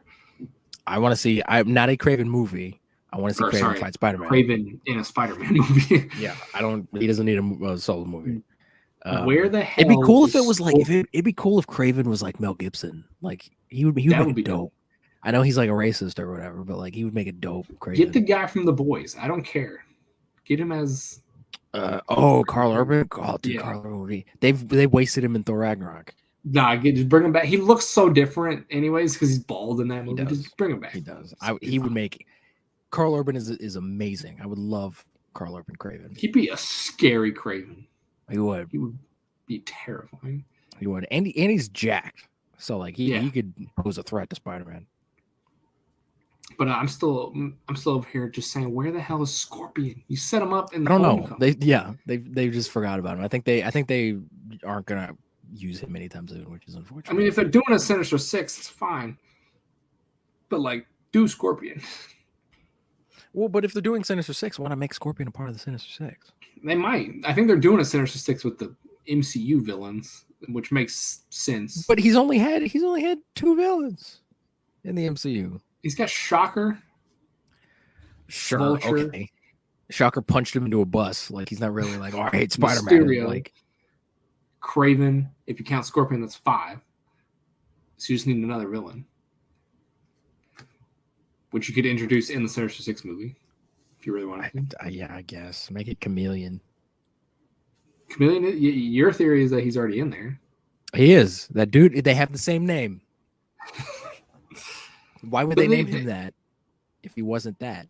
They could do it. They have all the people now. They could do the Scorpion thing right because J. Jonah Jameson makes Scorpion in the comics to try to eliminate. True. He try to eliminate Spider-Man. So Spider-Man's a menace. He destroyed the Statue of Liberty or whatever. I gotta hire Mac Gargan, get his ass out of prison, give him a Scorpion suit. Usually, Kraven is in New York hunting the Lizard, and he ends up also finding Spider-Man. And he's like, Spider-Man's a bigger trophy than the Lizard, so he ends up hunting Spider-Man. Maybe Scorpion is introduced in Spider-Man 4, and he's hunting Scorpion instead of the Lizard, since we already seen the Lizard in No Way Home. That would be kind of neat. I don't know. That'd be an interesting way, because like, how would Kraven's African or like Australian or something? Yeah, he's African. How would he get to Manhattan in general and be like, I gotta go fight Spider-Man? Like, I mean, he could take a plane. Like, we got planes in Africa. They're gonna let him on a plane with like all those spears and shit. Maybe he doesn't. He makes a spear once he gets to New York. A makeshift spear. He smuggles all the parts of a spear onto a ship. And then he lands. He's just crafting it in the airport bathroom. And then he's like, all right, I gotta go find Spider-Man. Boom. I'm gonna go murder Spider-Man now. Maybe they could be doing the black suit, and he's hunting down the black suit. I don't want to see. I really am not interested in seeing another black suit thing. Like we've seen that. Do something else. I don't just want another black suit thing. I don't know what they're doing for Spider-Man 4. My only rumor that I have for it right now is that Kraven is the villain, but he may not be. I don't know. Because here's the thing. I thought they were going to do that with Spider-Man 3 until they did it into a multiverse thing, because everybody knew who Peter Parker was and he was going to hunt him down. Because he's like, I know who Spider-Man is now. Why not? I can hunt him down. But now that nobody knows who Peter Parker even is, I don't know. I don't know who Spider-Man is. I can't stab him with a spear. That's his one that's the one weakness I have. I have to know who you are. I have to know your name. I'm going to look into your eyes and know your name. So I can call you back. Face. But you can do it. You can just take his mask off and then stab him. But he's going to take his mask off and be like, I don't know who this kid is. Like that episode of Justice League when Lex Luthor's in the Flash's body. He's like, I have no idea who the hell this is. That's all my Spider-Man news.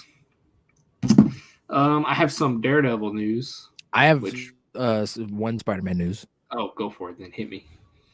I don't know if we ever talked about Spider-Verse 2 on here or not, the trailer. I don't think we did. I think that came out in our little sabbatical. I think, yeah. There was a trailer for it. The trailer was fine, I guess. I'm not excited for it. But you're not excited for it? No, not really. Because Spider-Verse was a thing. It happened. It was great. Like, leave it the fuck alone. Like, why do we need 8 Spider-Verse? Oh, and you know that Sony's going to be all up on these people about, let's make this good. Yeah, Sony's going to be far more involved with this one than they were with the first one. Because the first one did so well. Yeah, the first one was so like successful and well received and won an Oscar. They're going to be like, oh, we got to put our little stupid Sony fingers into this. And they're going to ruin it. You never know. Could be good. I do know, because they've done that before. I know that, but it could be good. I'm sure it'll be fine. We just don't need it. But speaking of, Chris Miller says that in that movie, each like dimension or universe, whatever, is going to be a different art style, which that's fun. I like that. That is fun. That's cool. That's what they should do. Maybe we'll get a 2D art style. I would love that. I don't want it to be like a DC animated movie, like 2D. I want it to be like a janky, like 60s cartoon type of 2D, where it's just like they just like move their arms like up and down, and they don't have like articulation because it's so like cheap. Like I want that. That'd be awesome. That'd be amazing. That would be incredible. That'll be my favorite movie that year if that happens. If that happens, do you think it will? No. Sony's like, we're too cool for that. We can't go back and do 2D stuff. We can't do that. It's like, no, you can do whatever you want. You did it. They did it at the end in the post-credit scene for the first one, though. They did that exact same thing, and it was awesome. Yeah, but they did the meme. Yeah, it was awesome. That was hilarious. I'm excited for Spider-Verse 2, though, just because the first one did so well. I'm sure it'll be fine. I'm sure I have faith in Phil Lord and Chris Miller, and it's the same like team coming back to do it. But I just don't see why we need a sequel.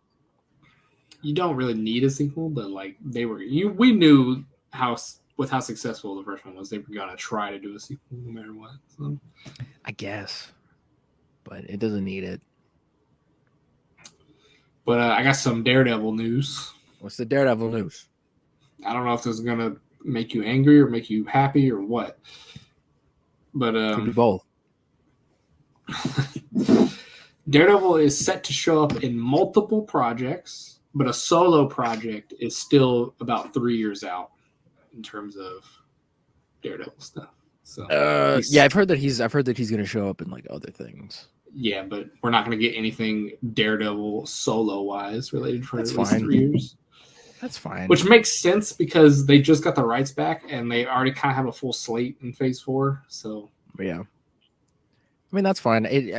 Him showing up in Spider-Man No Way Home, that's like all I really needed. Like just that. It's just like that's fun. Like if they did that and then they never put him in anything ever again, I'd be happy. I'd be like, all right, that's fun. That's cool.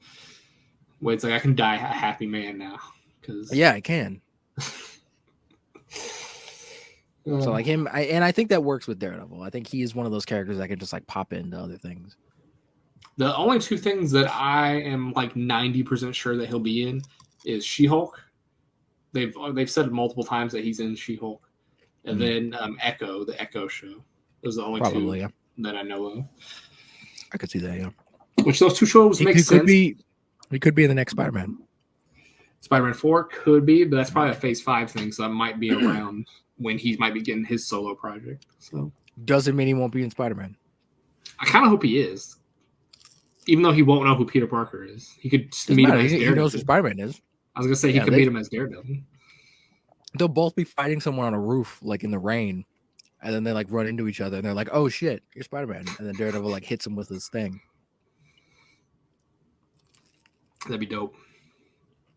I just bring back... I know that he might wear his suit in She-Hulk, like his Daredevil suit. And it's going to be the yellow and red one or something. Ooh, that would be... That could look terrible. It could look terrible, but it could look dope.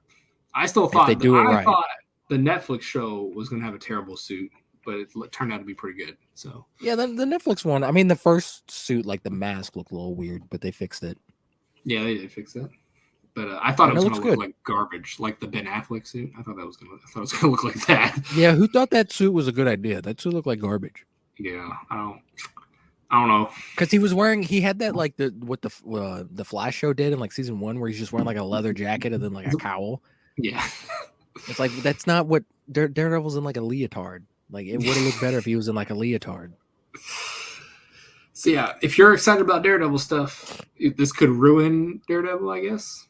But this could also they can only ruin Daredevil for me if they misuse him. Put him. I don't mind him showing up and stuff.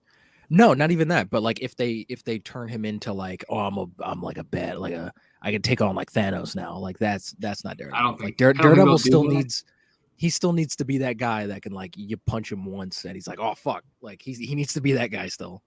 I guarantee if he shows up in She-Hulk, he's going to be doing mostly lawyer stuff because She-Hulk is a lawyer. And then maybe the after credit scene of that show is him looking at a suit or something, or being even if it's not post credit, if there's just a random out of place scene of him just like in his cool apartment, just like opening the case and there's a yellow suit, I'll take it. I mean, build him up slowly, guys. Build him up slowly. Sure, even though he had 3 seasons of build up. And I also heard that Foggy and Karen will be in She-Hulk. I've heard rumors of that. Nice. So. I want to see Foggy again. Dude, Foggy's the best, man. After rewatching Daredevil, me and Derek have only like 3 episodes left of season 3, by the way. After rewatching it, dude, I love Foggy. He's like my favorite character in that show. Foggy is like, at first he starts off, he's just like, oh, I'm the goofy friend, but you realize like Foggy's kind of right. Like Daredevil is kind of a Matt is kind of like a douchebag. Yeah, for sure. Next thing on my agenda is we've talked about it. That's offensive. What? Don't say agenda. Didn't know agenda was now offensive. Anyway, agenda. When you say agenda, that reminds me of Knuckles. Knuckles? Sonic. Why? Knuckles the Echidna. It just sounds like agenda. All right, Wade. They sound similar. All right. Sure, it's a far leap you got going on there, but it's not a leap. They sound almost identical. Agenda, Echidna. They sound similar. All right. Okay, Wade. Okay, we'll say it does just for you. So I know this is going to make you angry because we've already talked about this. What is this? Norman Reedus might be Ghost Rider in the MCU. Yeah, don't do this. If this happens, I ain't watching this. All right, this is dumb. I have a very sneaky suspicion that it's true. Mainly, but who's still? Because I remember this being a thing when he was on like The Walking Dead when he was popular. Who still cares about Norman Reedus? He's not in anything. Norman Reedus cares about Norman Reedus. He's still in. I'm sure he does because he's looking for work. Like I'm sure he's trying to get off of Walking Dead and he's trying to get other stuff. But like, no, I don't think there's like a huge fan petition that's like, oh, if you don't get Norman Reedus, I'm watching Ghost Rider. Like, I don't think anyone really cares anymore. I'd rather have Keanu Reeves as Ghost Rider, and I don't even want that. Well, I think it's going to happen only because for every like tweet that happens to be like popular about Norman Reedus being Ghost Rider, he goes in and likes it. Like if you scroll through his liked tweets on Twitter, it's all just Ghost Rider stuff. So I would like that too. If I was a famous actor and I was like, yo, I want to be Batman, and then everybody was like, yo, make him Batman, I'd like everything too. That doesn't mean I'm going to be Batman. But no, he has a tendency to spoil things because he did it with The Walking Dead. Oh, so he's like Tom Holland. We're going to have another one of those. So I'm guessing that he got casted and he's just like, yes, I love it. I don't want that. He's going to have to cut his hair if he does because that hair is gross. Oh, yeah, for sure. He's going to have to cut his hair. You can't have a long-haired Ghost Rider, all right? But the only other thing is I got is some Doctor Strange 2 stuff we got going on here. Oh, boy. I'm not going to try to, like, ruin this movie for people, so I'm not going to, like, say anything specific that I've heard about this movie. Yeah, I'm trying to kind of, like, stay away from a lot of the stuff because there's all. But the main thing is that this movie will apparently be breaking Endgame's record for most superheroes in a Marvel movie ever. See, this is what kind of has me worried about Doctor Strange 2 because after the first Doctor Strange, when they kind of set up like Mordo doing his thing, like I kind of just wanted like a straight up sequel to Doctor Strange 2 where I was like, I want to see him do like cool magic stuff. This kind of just seems like it's going to be like way overcrowded and just like it's going to be less of a Doctor Strange movie and more of just like a general Marvel like universe celebration party movie. And it's like I kind of just want like a Doctor Strange 2. I mean, I see what you're saying, but you're telling me if like Nicolas Cage's Ghost Rider shows up in this movie, people won't flip shit. I'm not saying people won't freak out. I would freak out if Nicolas Cage just walked in and was like, hey, I'm Ghost Rider. I would lose my goddamn mind. That would be awesome. But I still want just like a direct sequel to Doctor Strange. Or Ian McKellen as Magneto walks in or something. Again, that would be cool, and I would freak out about it. But it's just like, what? Like, why? Why does he have to be here? I want Doctor Strange to do more magic because he didn't do enough in the first one. I don't know. But the biggest rumor in terms of people who are in this movie is kind of maybe going to piss people off if it's true. There's a rumor that John Krasinski is going to be Mr. Fantastic in it, but he's going to be a variant. So he's not going to be the MCU version. That's fine. Maybe you morons, maybe he doesn't want to do this for 30 years, all right? Maybe he's just like, yeah, cool, I'll do it for like a movie, and then because he's got the Quiet Place franchise he's working on. He's got his Jack Ryan show he's working on. He's busy. He's got other stuff he wants to do. Maybe he doesn't want to just devote his entire life to being a stretchy man in Marvel movies. So he's gonna do fan appeal and be in one movie as a variant? Yeah, why not? That'd be fun. It'd be fun for the fans. It's like, because there's rumors that Tom Cruise is going to be Iron Man also. He's not going to be, they're not going to keep him for a decade. He's not going to be like the new Iron Man. He'll be a cameo just for like fan service, and then that's it. They can do that. I can see it for sure. I'd be fine with that. But if Tom Cruise is in that movie though, I want him to dance like he did in Tropic Thunder. I don't think that's gonna happen. No real particular reason why. I just want him to. I think that's fun. I definitely don't think that's gonna happen. Well, then don't do it. People are saying though that if John Krasinski does show up as Mr. Fantastic in it, maybe he will show up in like an Illuminati thing where Mr. Fantastic has to go meet all of his other variants to like solve a problem, and he'll be Mr. Fantastic Prime or something, I think is what it's called. Like in this one movie or like a separate thing? No, like later on, and when they do like a Fantastic Four movie or possibly. I mean, yeah, like once they introduce him, they can bring him back and use him in whatever. So I mean, if they do that, yeah, they can definitely do that. I kind of feel bad for whoever gets casted as like main MCU Mr. Fantastic, because people are like, "Oh, why wasn't it John Krasinski? He was already in." They can get over it, all right? They can get over it. It's not like it. People talk about John Krasinski in that role as if he's like destined. He's the only one who can ever play this character, and it's like, no, you just get some tall, skinny guy to play Mr. Fantastic, and it'll work, all right? Bring back Miles Teller. He could be the variant version of Mr. Don't bring back Miles Teller. Don't bring him back. I don't think he'd want to come back anyway. Do you think this will be the first appearance for Ryan Reynolds in the MCU, though? I think this might be. In Doctor Strange? Mm-hmm. It would be a huge missed opportunity if they didn't have some kind of like weird cameo with him. I think this will. They're doing like if they're doing all of this crazy stuff that they say they're doing, and they're gonna have like Patrick Stewart in it, possibly, and like all these other people from other movies. It'd be so weird to not have Deadpool in it. I definitely think they will. That might be how he gets stuck in the MCU. Probably, yeah, that would be smart. If he is in it, better be one scene. I don't want him like just showing up being like, "Oh, I'm a goofy idiot" through the whole movie. Make him one scene, just like a fun little goof, and then move on. I could see it.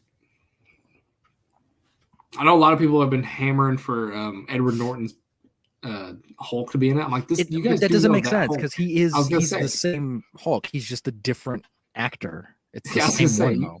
Now you can bring Eric Bana's Hulk in. That'd be kind of fun. That would be actually really fun. So there's a lot of things that I think that could happen. Like I've heard people wanting Ben Affleck's Daredevil to show up in this movie. There was apparently rumors that Marvel has spoken to him about it. I know.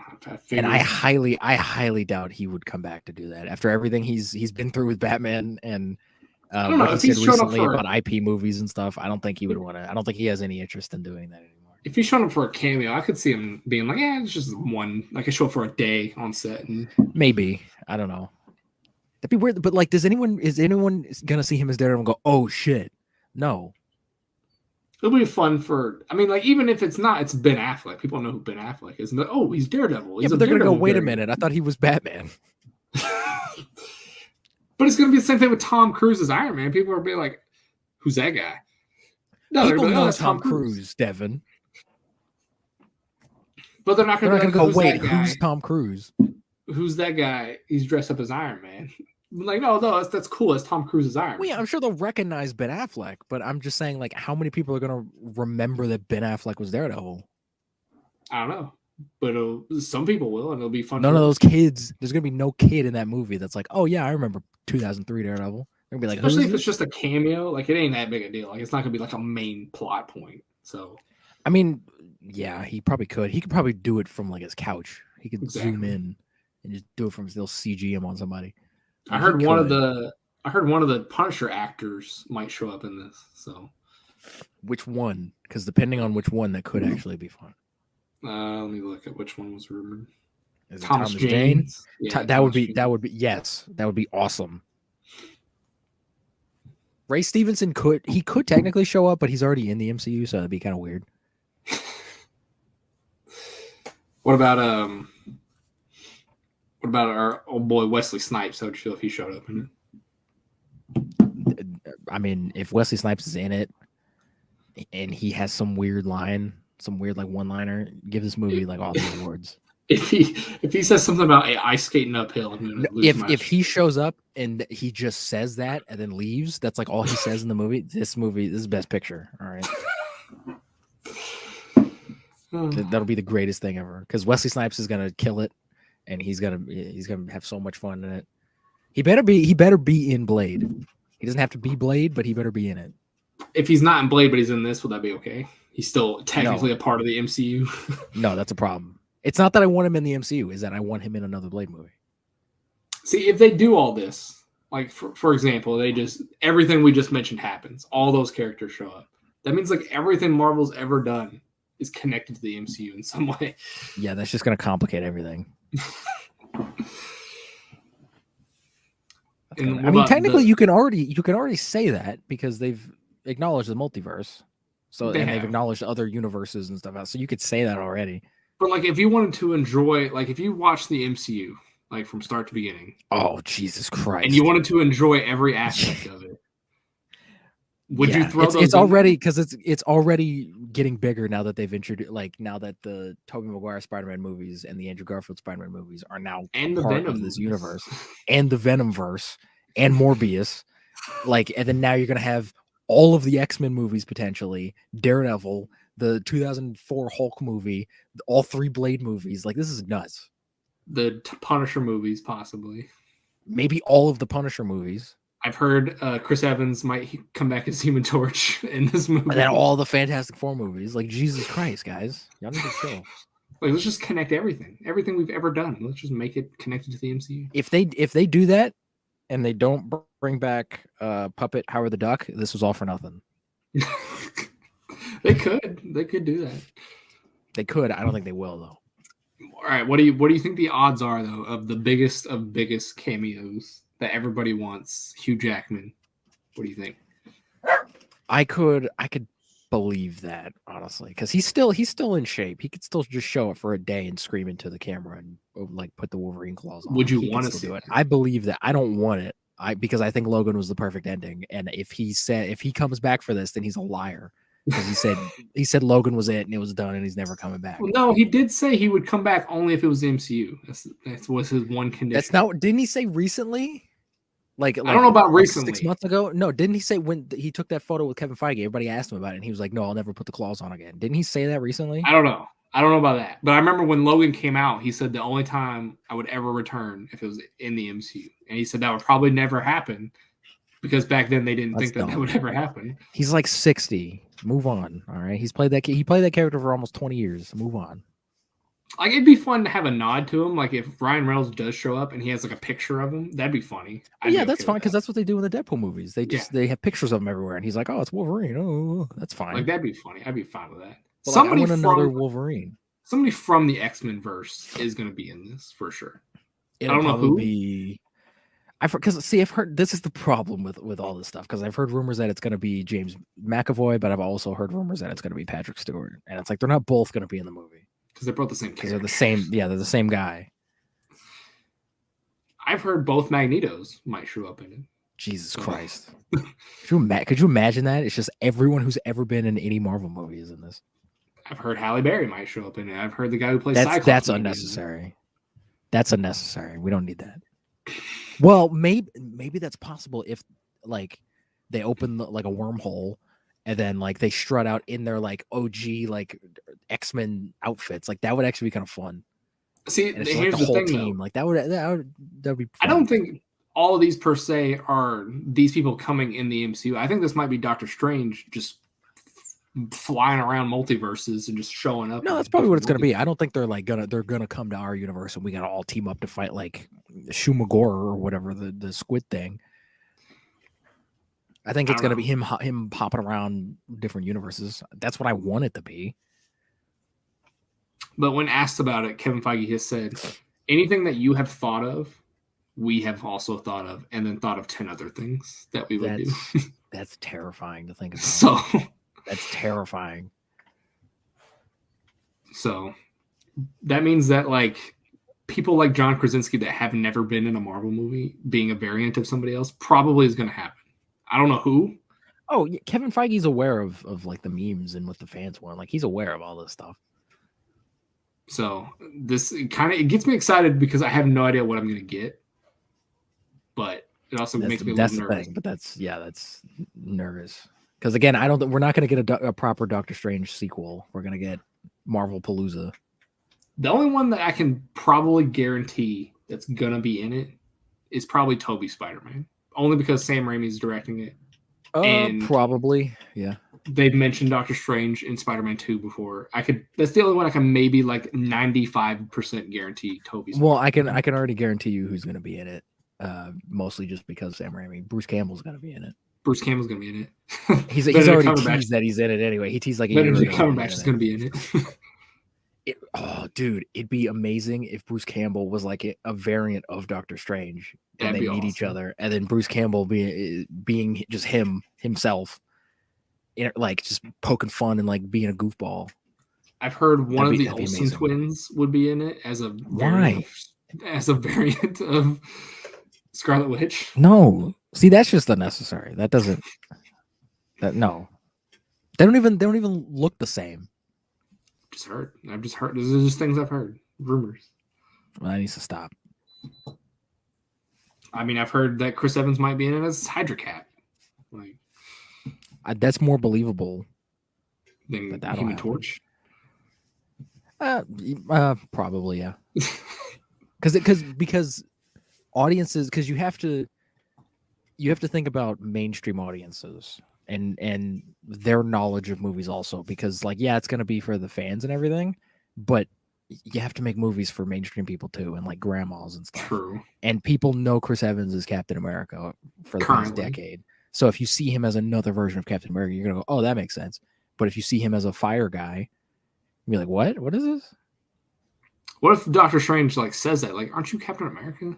It's like, no, I'm the Human Torch.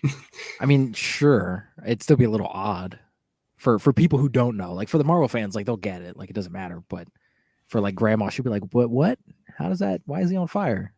I think if we're going to get anybody from those Fantastic Four movies, it's going to be either Miles Teller or the guy who plays Mr. Fantastic. And I don't think we're going to see Miles Teller. It'll be the other Mr. Fantastic guy. I think there's rumors that he's in it anyway.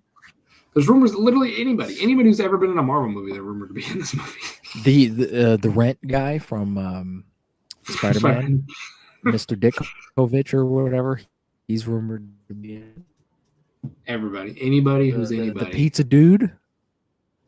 The pizza dude from Spider-Man 2 is rumored to be in it. Not him. That's Toby. Oh, he stole that guy's pizza? That guy? He stole that guy's pizzas. He's in it. It's getting a little ridiculous. It is. This is why I'm worried about it. I don't know. I think we'll see variants of other characters that we know of. Like, I'm sure we'll see a Captain America variant. That's maybe not played by Chris Evans, played by somebody else. It'd be hilarious if Henry Cavill was a Captain America variant. That'd be hilarious. That would be really funny. That'd be really funny. And I'm sure we're getting like Captain Carter from What If. I'm sure she's going to show up in this. So. Oh yeah, probably. But yeah, that's all my Marvel stuff that I got. So, unless you got anything else, I do have one thing. Wade, your internet's cutting out a little bit. Hold on, let it catch up for a second. Can you hear me? I can hear you. I can hear what you're saying. It's kind of like cutting in and out. Hold on. Let it run for a second.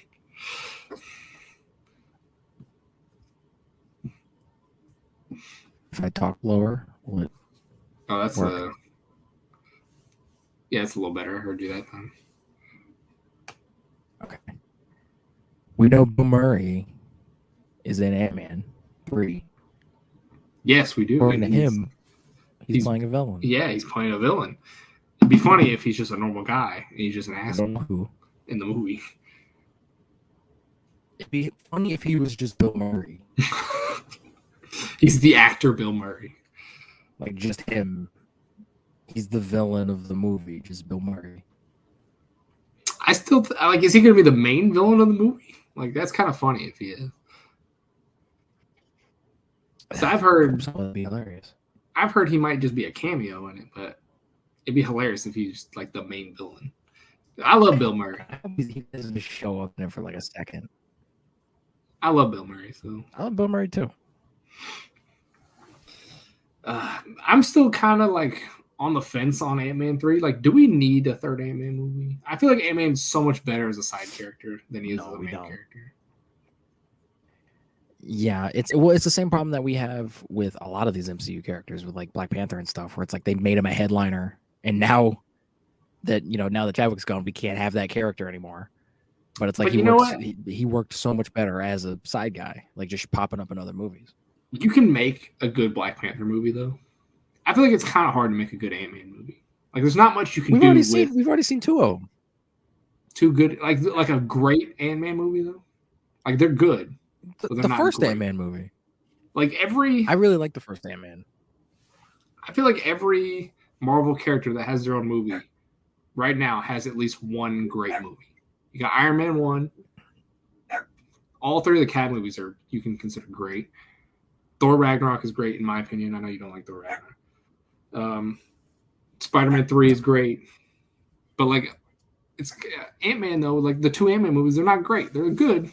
They're not great. Unless Ant-Man 3 is just going to blow my maybe Ant-Man 3 would be great. What is he going to lose in Ant-Man 3? Because everybody in all their third movies, they lose something. Iron Man loses his suits. Cap loses his shield. Thor loses his hammer. Spider-Man loses everything. He's going to lose his love for orange slices. That's not something that you lose as Ant-Man. Yes, it is. No. It is. Yeah, it matters to him. Maybe he's gonna lose his daughter. I don't know. That's possible. Maybe he's gonna lose his life. Maybe they kill off Paul Rudd in Ant-Man 3. Oh my god. Could you imagine that? Why would they do that? Because they want to do the Young Avengers and his daughter can be the new Ant-Man. They don't have to kill him. That's true. I don't know. Hank Pym might die though. That's a good point. Oh, I could see that. 100%. Because Michael Douglas is like 110. Kill him off and then do a prequel Ant-Man movie with him. That'd be fantastic. That would be, yeah, I'd be totally fine with that. Yeah, do that. I would love that. Just because I want to see Michael Douglas as like Ant-Man throughout the entire movie. I want to see asshole Ant-Man. Yes, that is exactly what I want. Also, yeah. But yeah, Bill Murray, villain. I'm down for it. What else you got? That's all the Marvel stuff. That's all the Marvel stuff you got? All right, let's move on to the DC stuff. The stuff that I hope pisses you off and you go on a 20-minute rant about it. It probably will, yeah. Do you want me to start or do you got some stuff? You can go ahead and start. All right, so I think I know what you're going to talk about anyway. Let's start with like the most like non-controversial news. Shazam 2, we got some news on that. I don't know if you've heard about this. I haven't. There's a rumor appearance from another character, aka Gal Gadot's Wonder Woman, might show up in Shazam 2. Yeah, I heard this. I heard Aquaman might also show up in Shazam 2. Good or bad for you? What do you think? It's fine. I mean, it makes sense. It makes more sense for Wonder Woman to show up because she deals with like gods and stuff. But yeah, I don't know. It's fine. If they're trying to build a universe, they should cross over with each other. It'd be cool if it was Superman, but it would be incredible if it was Superman. But they're being dumb and don't want to make Superman stuff. I mean, I got some news on that. How are they gonna like explain that in like the future Shazam movies that Superman's just not around? Because he was in the first Shazam movie. He was in the first one, and they're just gonna he's just busy. I don't know. He's dumb. He's enough. You're telling me he's too busy to go help Shazam fight somebody, but he has enough time to go eat lunch with a little kid. With some kid. Some kid? That's dumb. Like, what happens when Black Adam's murdering a bunch of folks? He's too busy. He's just Superman's like, Shazam's got it. He's eating lunch with another little kid somewhere. He's stuck with the Make-A-Wish Foundation. He's like, Jesus Christ, I would go help him, but I gotta stick with these little sick kids. All these kids, they got cancer. I gotta go say hi to them. I gotta go say hi to them. I can't like take a break for a second, fly up, go beat up the Rock, and then come back. Well, here's the thing: the Rock would beat the snot out of Superman because he's Black Adam. Black Adam usually beats the snot out of Superman. Yeah. But he doesn't know that when he's with the Make-A-Wish kids, he doesn't know that. He just goes, "Oh, the Rock's over there causing some trouble." Oh, he just doesn't like the Rock, and then he gets beat up. He's like, look at that guy! Look at that guy's face. Looks like the Rock. I'm sure the Rock exists as like a person in the DC universe. So then he sees a guy who looks like the Rock. He's like, "I gotta go beat up the Rock." The kids seem outside. They're like, "That's the Rock. You're Superman. Like, he can beat you." Why is the Rock just like destroying everything? Because Jumanji 8 bombed. I don't know. Because Jumanji 8 bombed. He's angry. We got some news on the Flash movie, which is still happening. So, Flash, it will most likely, these are from trusted sources that know quite a bit about DC stuff, was most likely going to stand as DC's Rebirth comic as a movie and erase the Snyderverse from the DCU.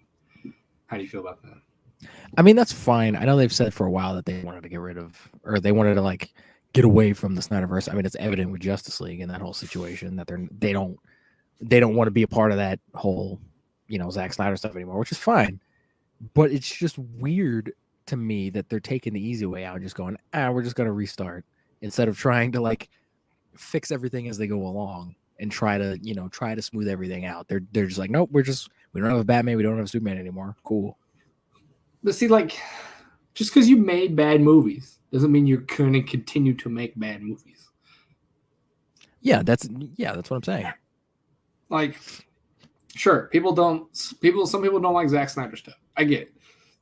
Get a different director and make a different movie. Yeah, that's what they should have did from the jump, where it's like, all right, let him put out his Justice League as is or whatever, and then if you don't like it still, you can bring in another director, because he was only planning on doing 5 movies and then he was going to bounce anyway, and they were going to get other people to do other stuff. So it's like, but if they didn't like let him do 2 and 3, let him put out the first one.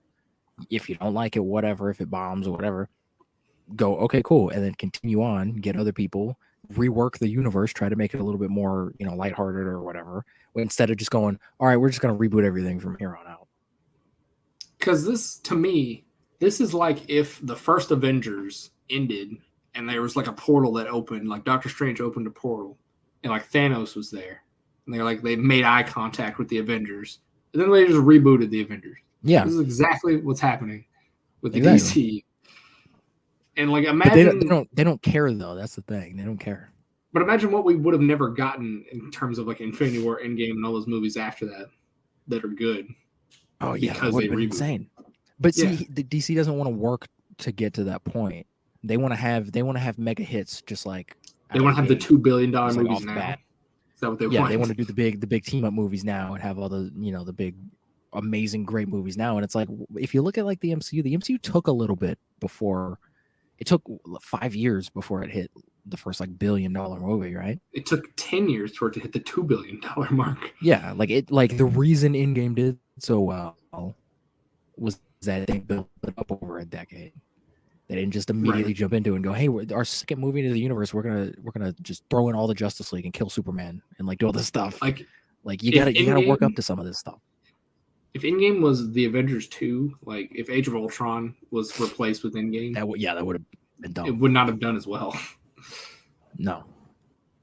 You need that buildup.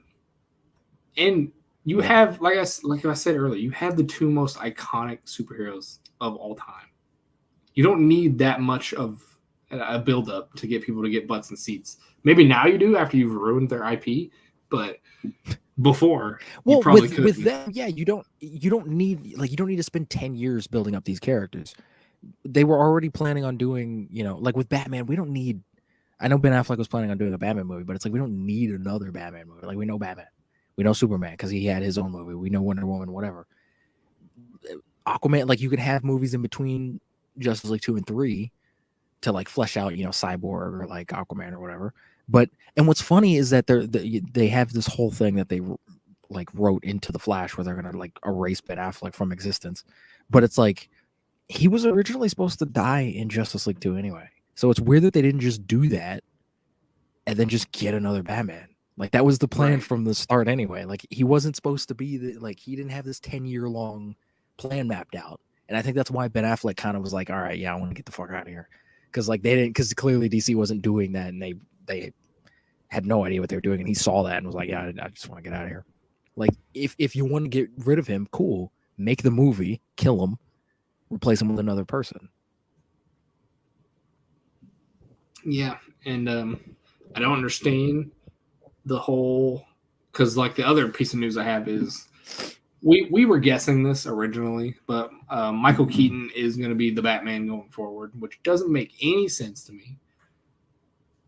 It doesn't make any sense, especially because the directors of Batgirl recently put out set photos of everything, and they showed like these little like magazines and stuff that were on like a stand, and they reference Batman vs Superman and Man of Steel. So it's like, so those movies still kind of happen, but they're being erased also. I guess. But and like Ben Affleck doesn't exist as Batman anymore, but now it's Keaton, but those movies still happen. So it's like, what is going on? What is happening? I don't know. But also like the whole thing with Ben Affleck is like, oh, he's kind of too old to be Batman. He's not.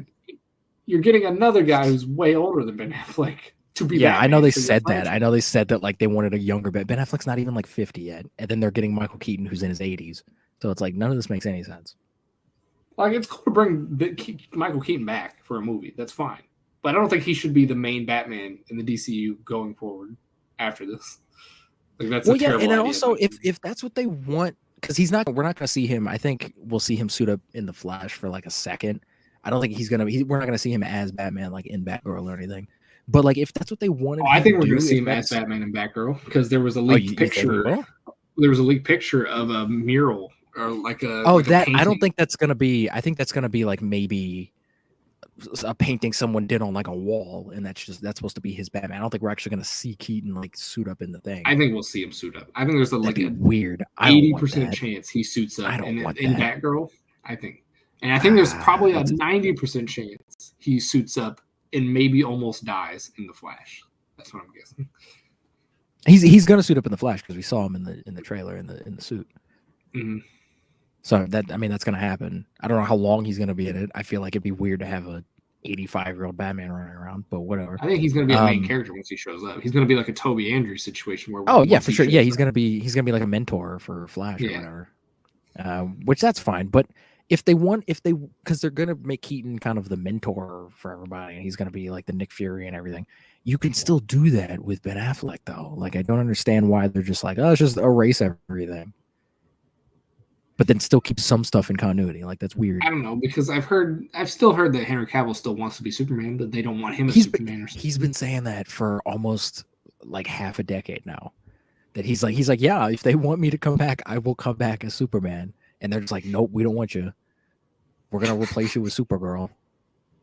And it doesn't make sense because now the Trinity apparently is gonna be Supergirl, Wonder Woman, and Batgirl, which is weird.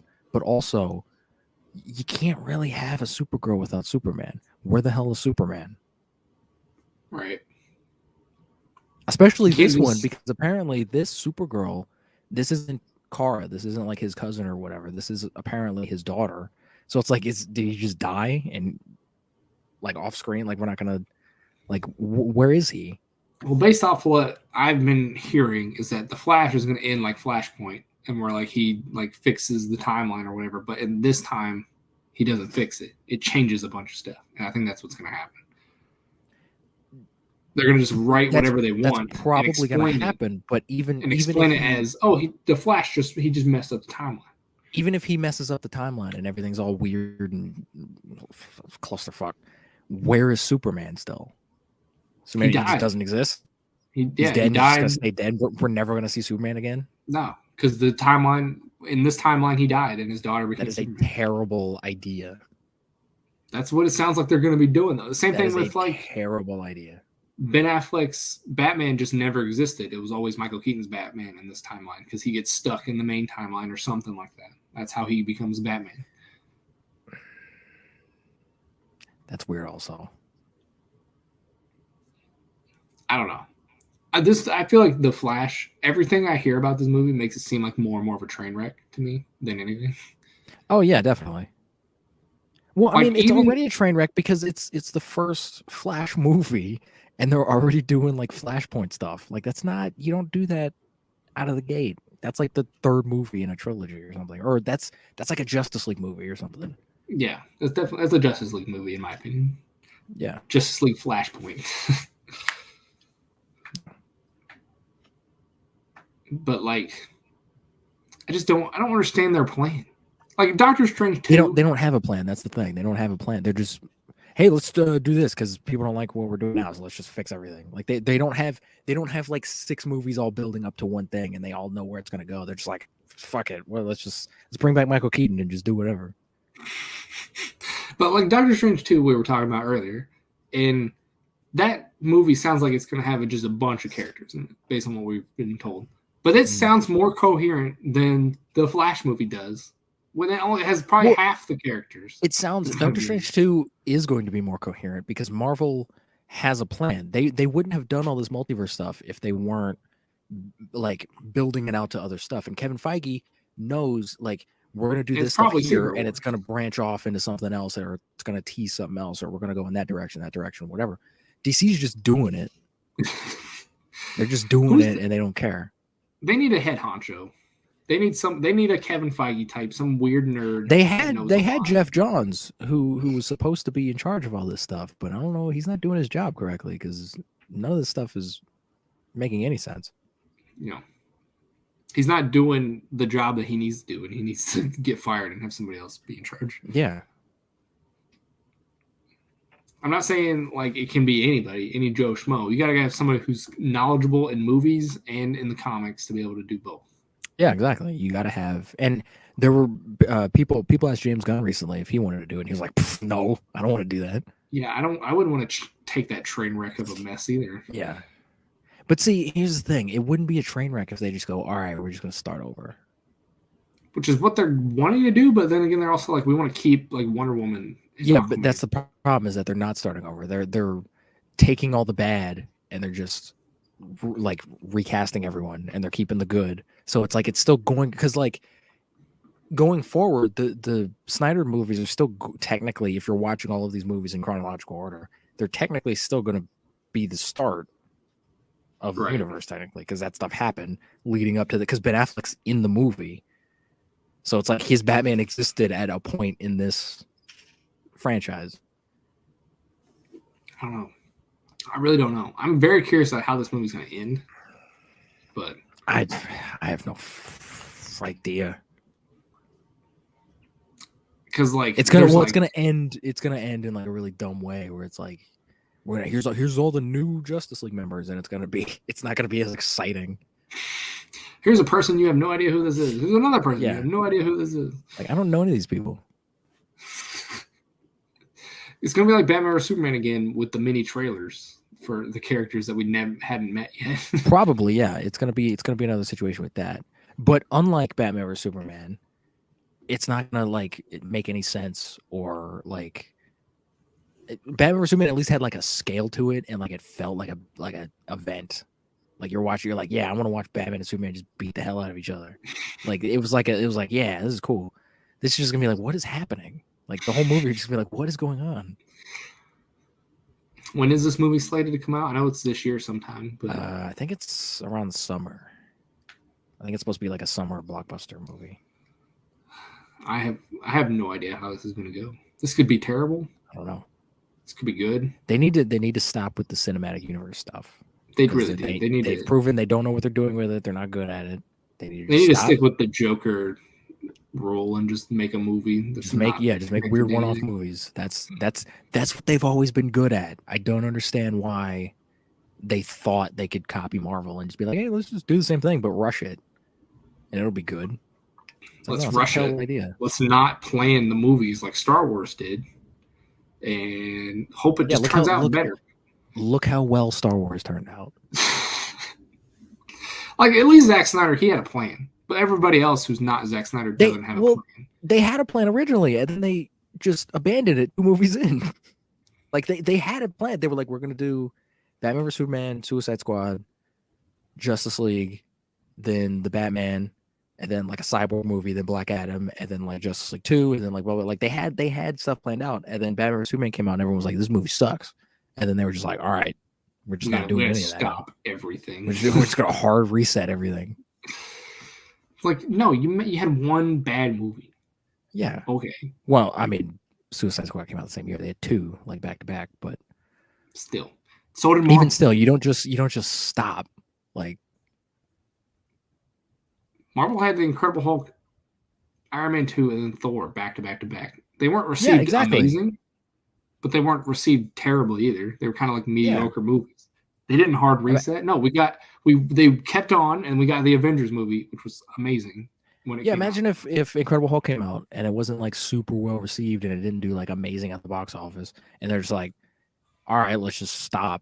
Like, let's just stop. Like 2 movies in. All right, cool, whatever. I think Marvel is the reason that they stopped, because they're like, well, we ain't gonna be able to compete with that, so we got to restart. They shouldn't be trying to compete. That's the thing. They shouldn't be trying to be like, as of right now, there is no competition. DC is not competing at all. They're not in the race. They haven't started the race. But they shouldn't even be worrying about what Marvel's doing. Marvel's doing their own thing. DC needs to just go, hey, we're gonna make some weird, like dark, like messed up Joker movies or something. Like that's the stuff they need to be doing. They need to be doing like the weird, like you should go see a DC movie and go, that was unexpected. Like, wow, okay. We're gonna make. You shouldn't be going into a DC movie expecting like a Marvel like fun time. Like that's what Marvel does. We're gonna do a Booster Gold movie. We're gonna do a Brainiac movie with Superman. I would love a Booster Gold movie. That'll never happen because I don't think WB is aware of who Booster Gold is. That's why you need to hire a nerd who likes movies or knows about making movies to be your head honcho guy, like Kevin Feige. They need to get the showrunner for Doom Patrol to be like in charge of the movies. They need, because he seems to know. He knows who the Doom Patrol is, but like he seems to like know what he's doing with that show. So like, just get him. Because Kevin Feige, he's been in the industry forever, and he's a big nerd about Marvel stuff. So he's the perfect man to be in charge of Marvel. They need to get somebody like that for their DC stuff. Does Kevin Feige have like a brother? Probably. I don't know if he's a DC fan though. Like Joe Feige. Can he take over? Just let Feige take over Star Wars, DC, and Marvel, and let that man die of stress. He'll need a massive raise. Well, he did get a 3 raise. Franchises, Jesus Christ. I mean, he did get a raise because he's in charge of everything Marvel now. Television, but dealing with the giant trash fires now that is Star Wars and the DC universe, he's gonna be stressed out of his mind. He's making a Star Wars movie. That's just one movie though. He's not doing. He's making it also. He's producing it. Still, he's gonna have a hand in it. Yeah. And I know people wanted Jon Favreau to take Kathleen Kennedy's place whenever Star Wars was under poop. I mean, he kind of is, because they're not really doing any movies right now. Yeah, it's mostly TV stuff. So I mean, he kind of is right now at the moment. But yeah, DC doesn't have that guy. At least Star Wars, they got Kathleen Kennedy. She's doing a terrible job, but they got somebody. Yeah, they have someone. I don't think DC has anyone. There's just the Warner Brother executives just being like, yeah, this sounds they're not. They're bringing in people and just going, hey, make whatever you want. But then when it doesn't do well, they're like, yeah, we don't want to do that anymore. Like, well, maybe stop bringing people in and just saying, hey, do whatever the hell you want. Maybe you have an idea of what you want going forward. Be like, hey, we want to do a Batman movie, a Superman movie. We want to do a Justice League movie. And we want to connect it all. Okay, because that's what's so weird about what happened. That whole Zack Snyder situation is bizarre. Because they knew exactly what type of movie he was going to make. Yeah, he made 2 movies for them prior to Batman vs Superman. He didn't even want to make Batman vs Superman.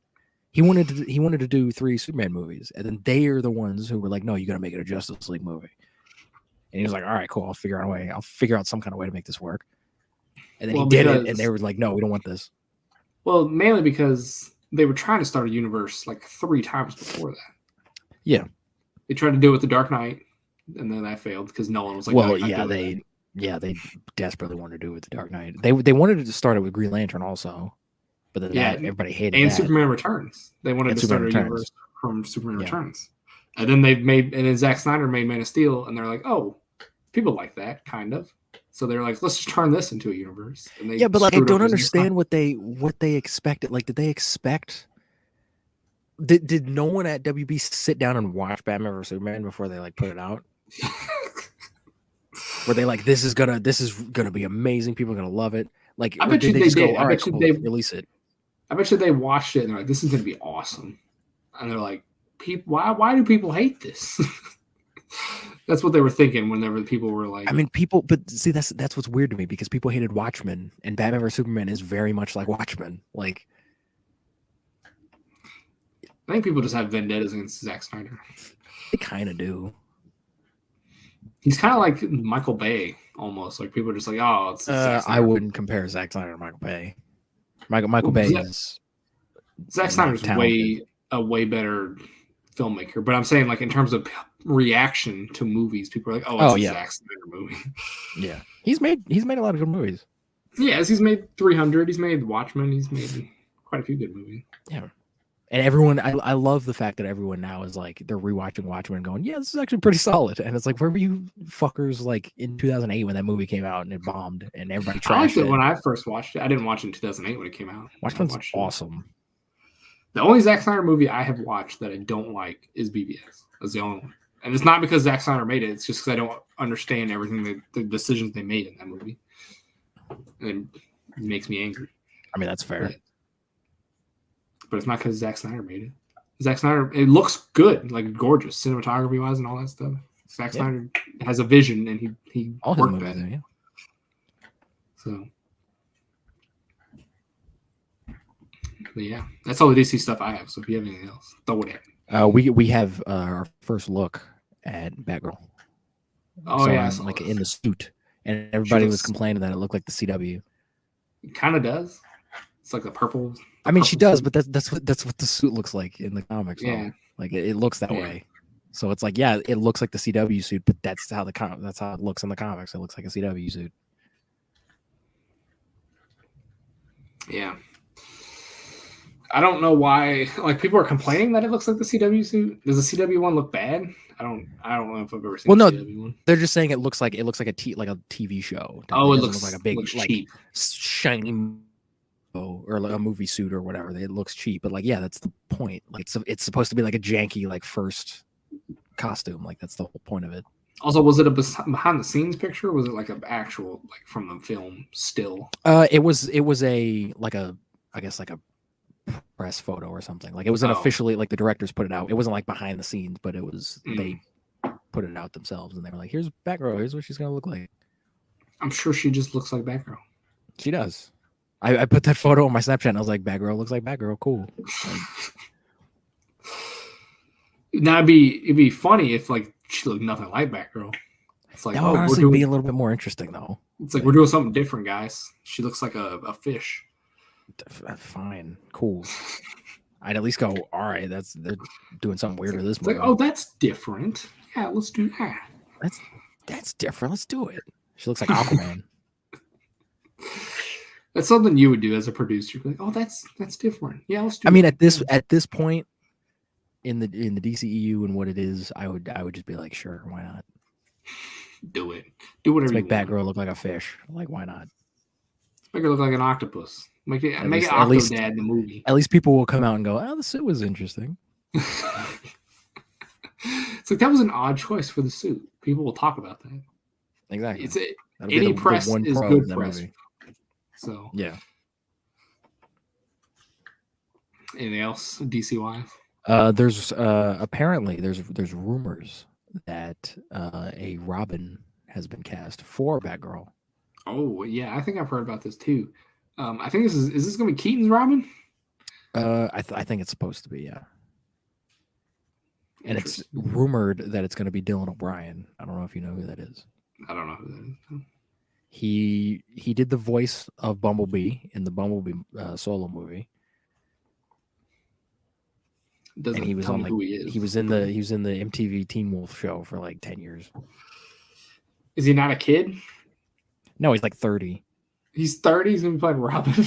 Well, I think he's gonna be like Nightwing. I don't think they're gonna. Oh, okay, that makes sense. I thought he's gonna be a little older. I thought he's gonna be in like the red. He could still be Robin because there's several versions of Robin where he's still like in college being Robin, so he's not like a little boy anymore. But he's like, this is embarrassing, Batman.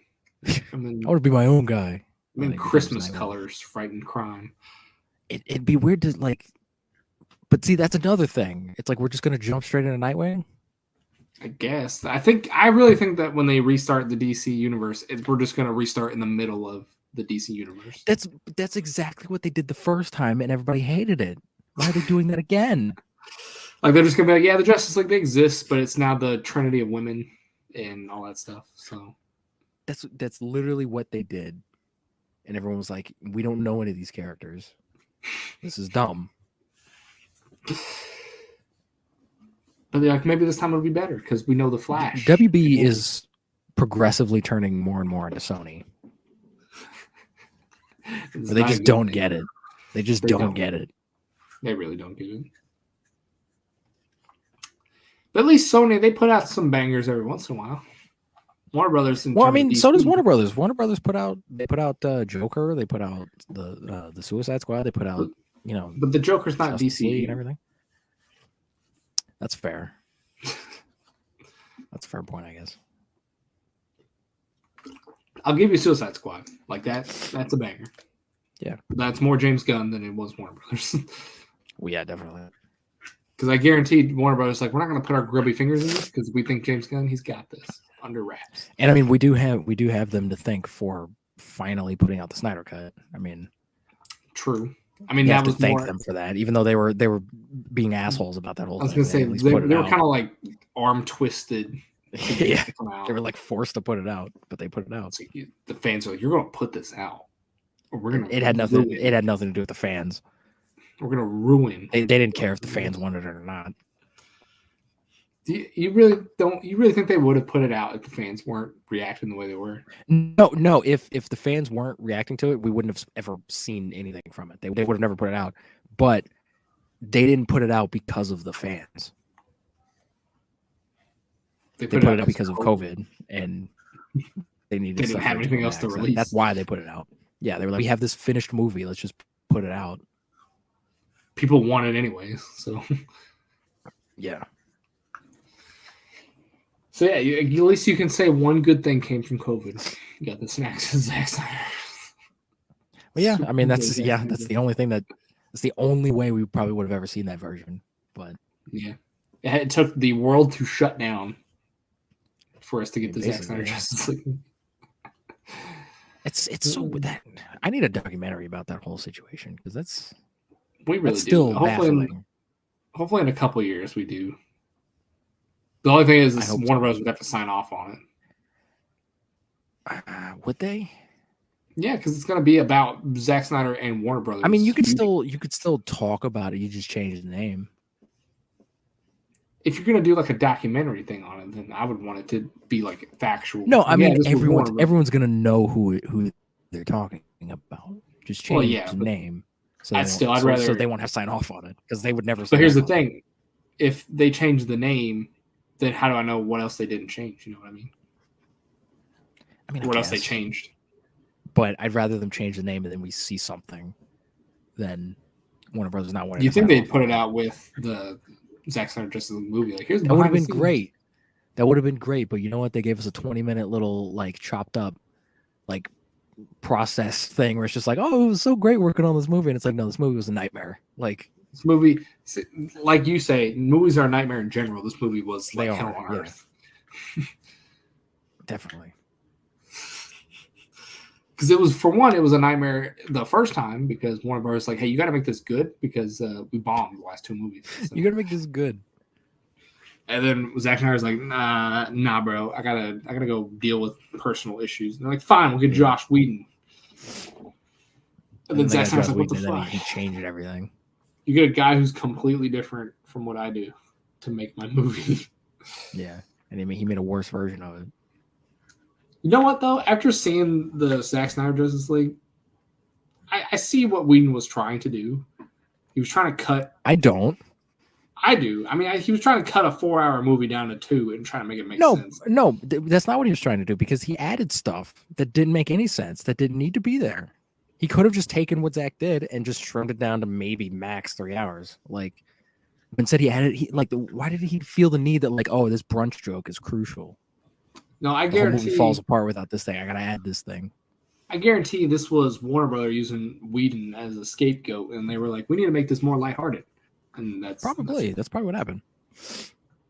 And poor Whedon was, I mean, not poor Whedon because apparently he's a douchebag, but he took the fall for that movie. Yeah, and I mean, he should have to a point. I still blame him for everything that happened. Like, that is his fault, 100%. But what other DC news you got? Anything? That's it. That's everything. That's it.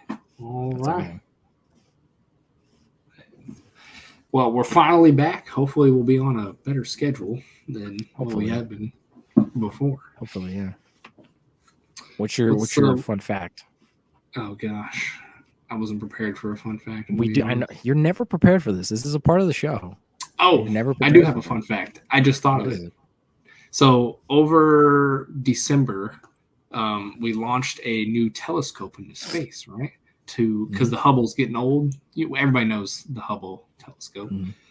The Hubble's getting old, and we're like, we can make better telescopes now, so let's go put a new one in space. So it's called the James Webb Telescope. I forget why it's called that. It's the guy invented something on it or discovered something. Anyways, it's in space now. They launched it into space, and it's supposed to go active, I think, next year. It's when it's supposed to be online. Guess how powerful this telescope is? It's probably pretty powerful. It's super powerful. It's so powerful that if you point it at the nearest star, which is Proxima Centauri, I think, it will be able to see the planets orbiting the star and be able to tell if they have artificial lights on them, aka. Do we need that? That sounds terrifying. But if there's life on that planet and they've created lights for nighttime, we'll be able to detect it. So this could be a way we use to discover aliens. See, this is the thing where it's like we just invented a satellite or a telescope that can see different planets and lights on different planets. Light years away. Light years away. You're telling me that the government isn't like spying on us? Oh, they are with these things. Yeah, like they have cameras everywhere. They have cameras and microphones built into them, and you carry them around constantly. They are definitely listening, at least listening. This is spooky. And then whenever, like, stuff like what we're doing right now, where we get a webcam that's going straight into the internet, I'm sure somebody could just... Hey, I hope the government watches this. We need someone to watch it. Somebody at the government's like, dang, these guys are talking about some good stuff over here. That would be really funny if, like, a bunch of new subscribers come in and they're all, like, government, like, FBI people. It's like, hey, I heard you talking about us. We're seeing if you're on a terrorist watch. Oh, no, they're talking about Batman and stuff like that. That's cool. They're talking about, hey, these guys popped up on our radar. Are they on the FBI watch list? No, they're talking about Batman. We think one of them might turn into Batman one day and then kill himself, but that's not important to us. Which one is that? You.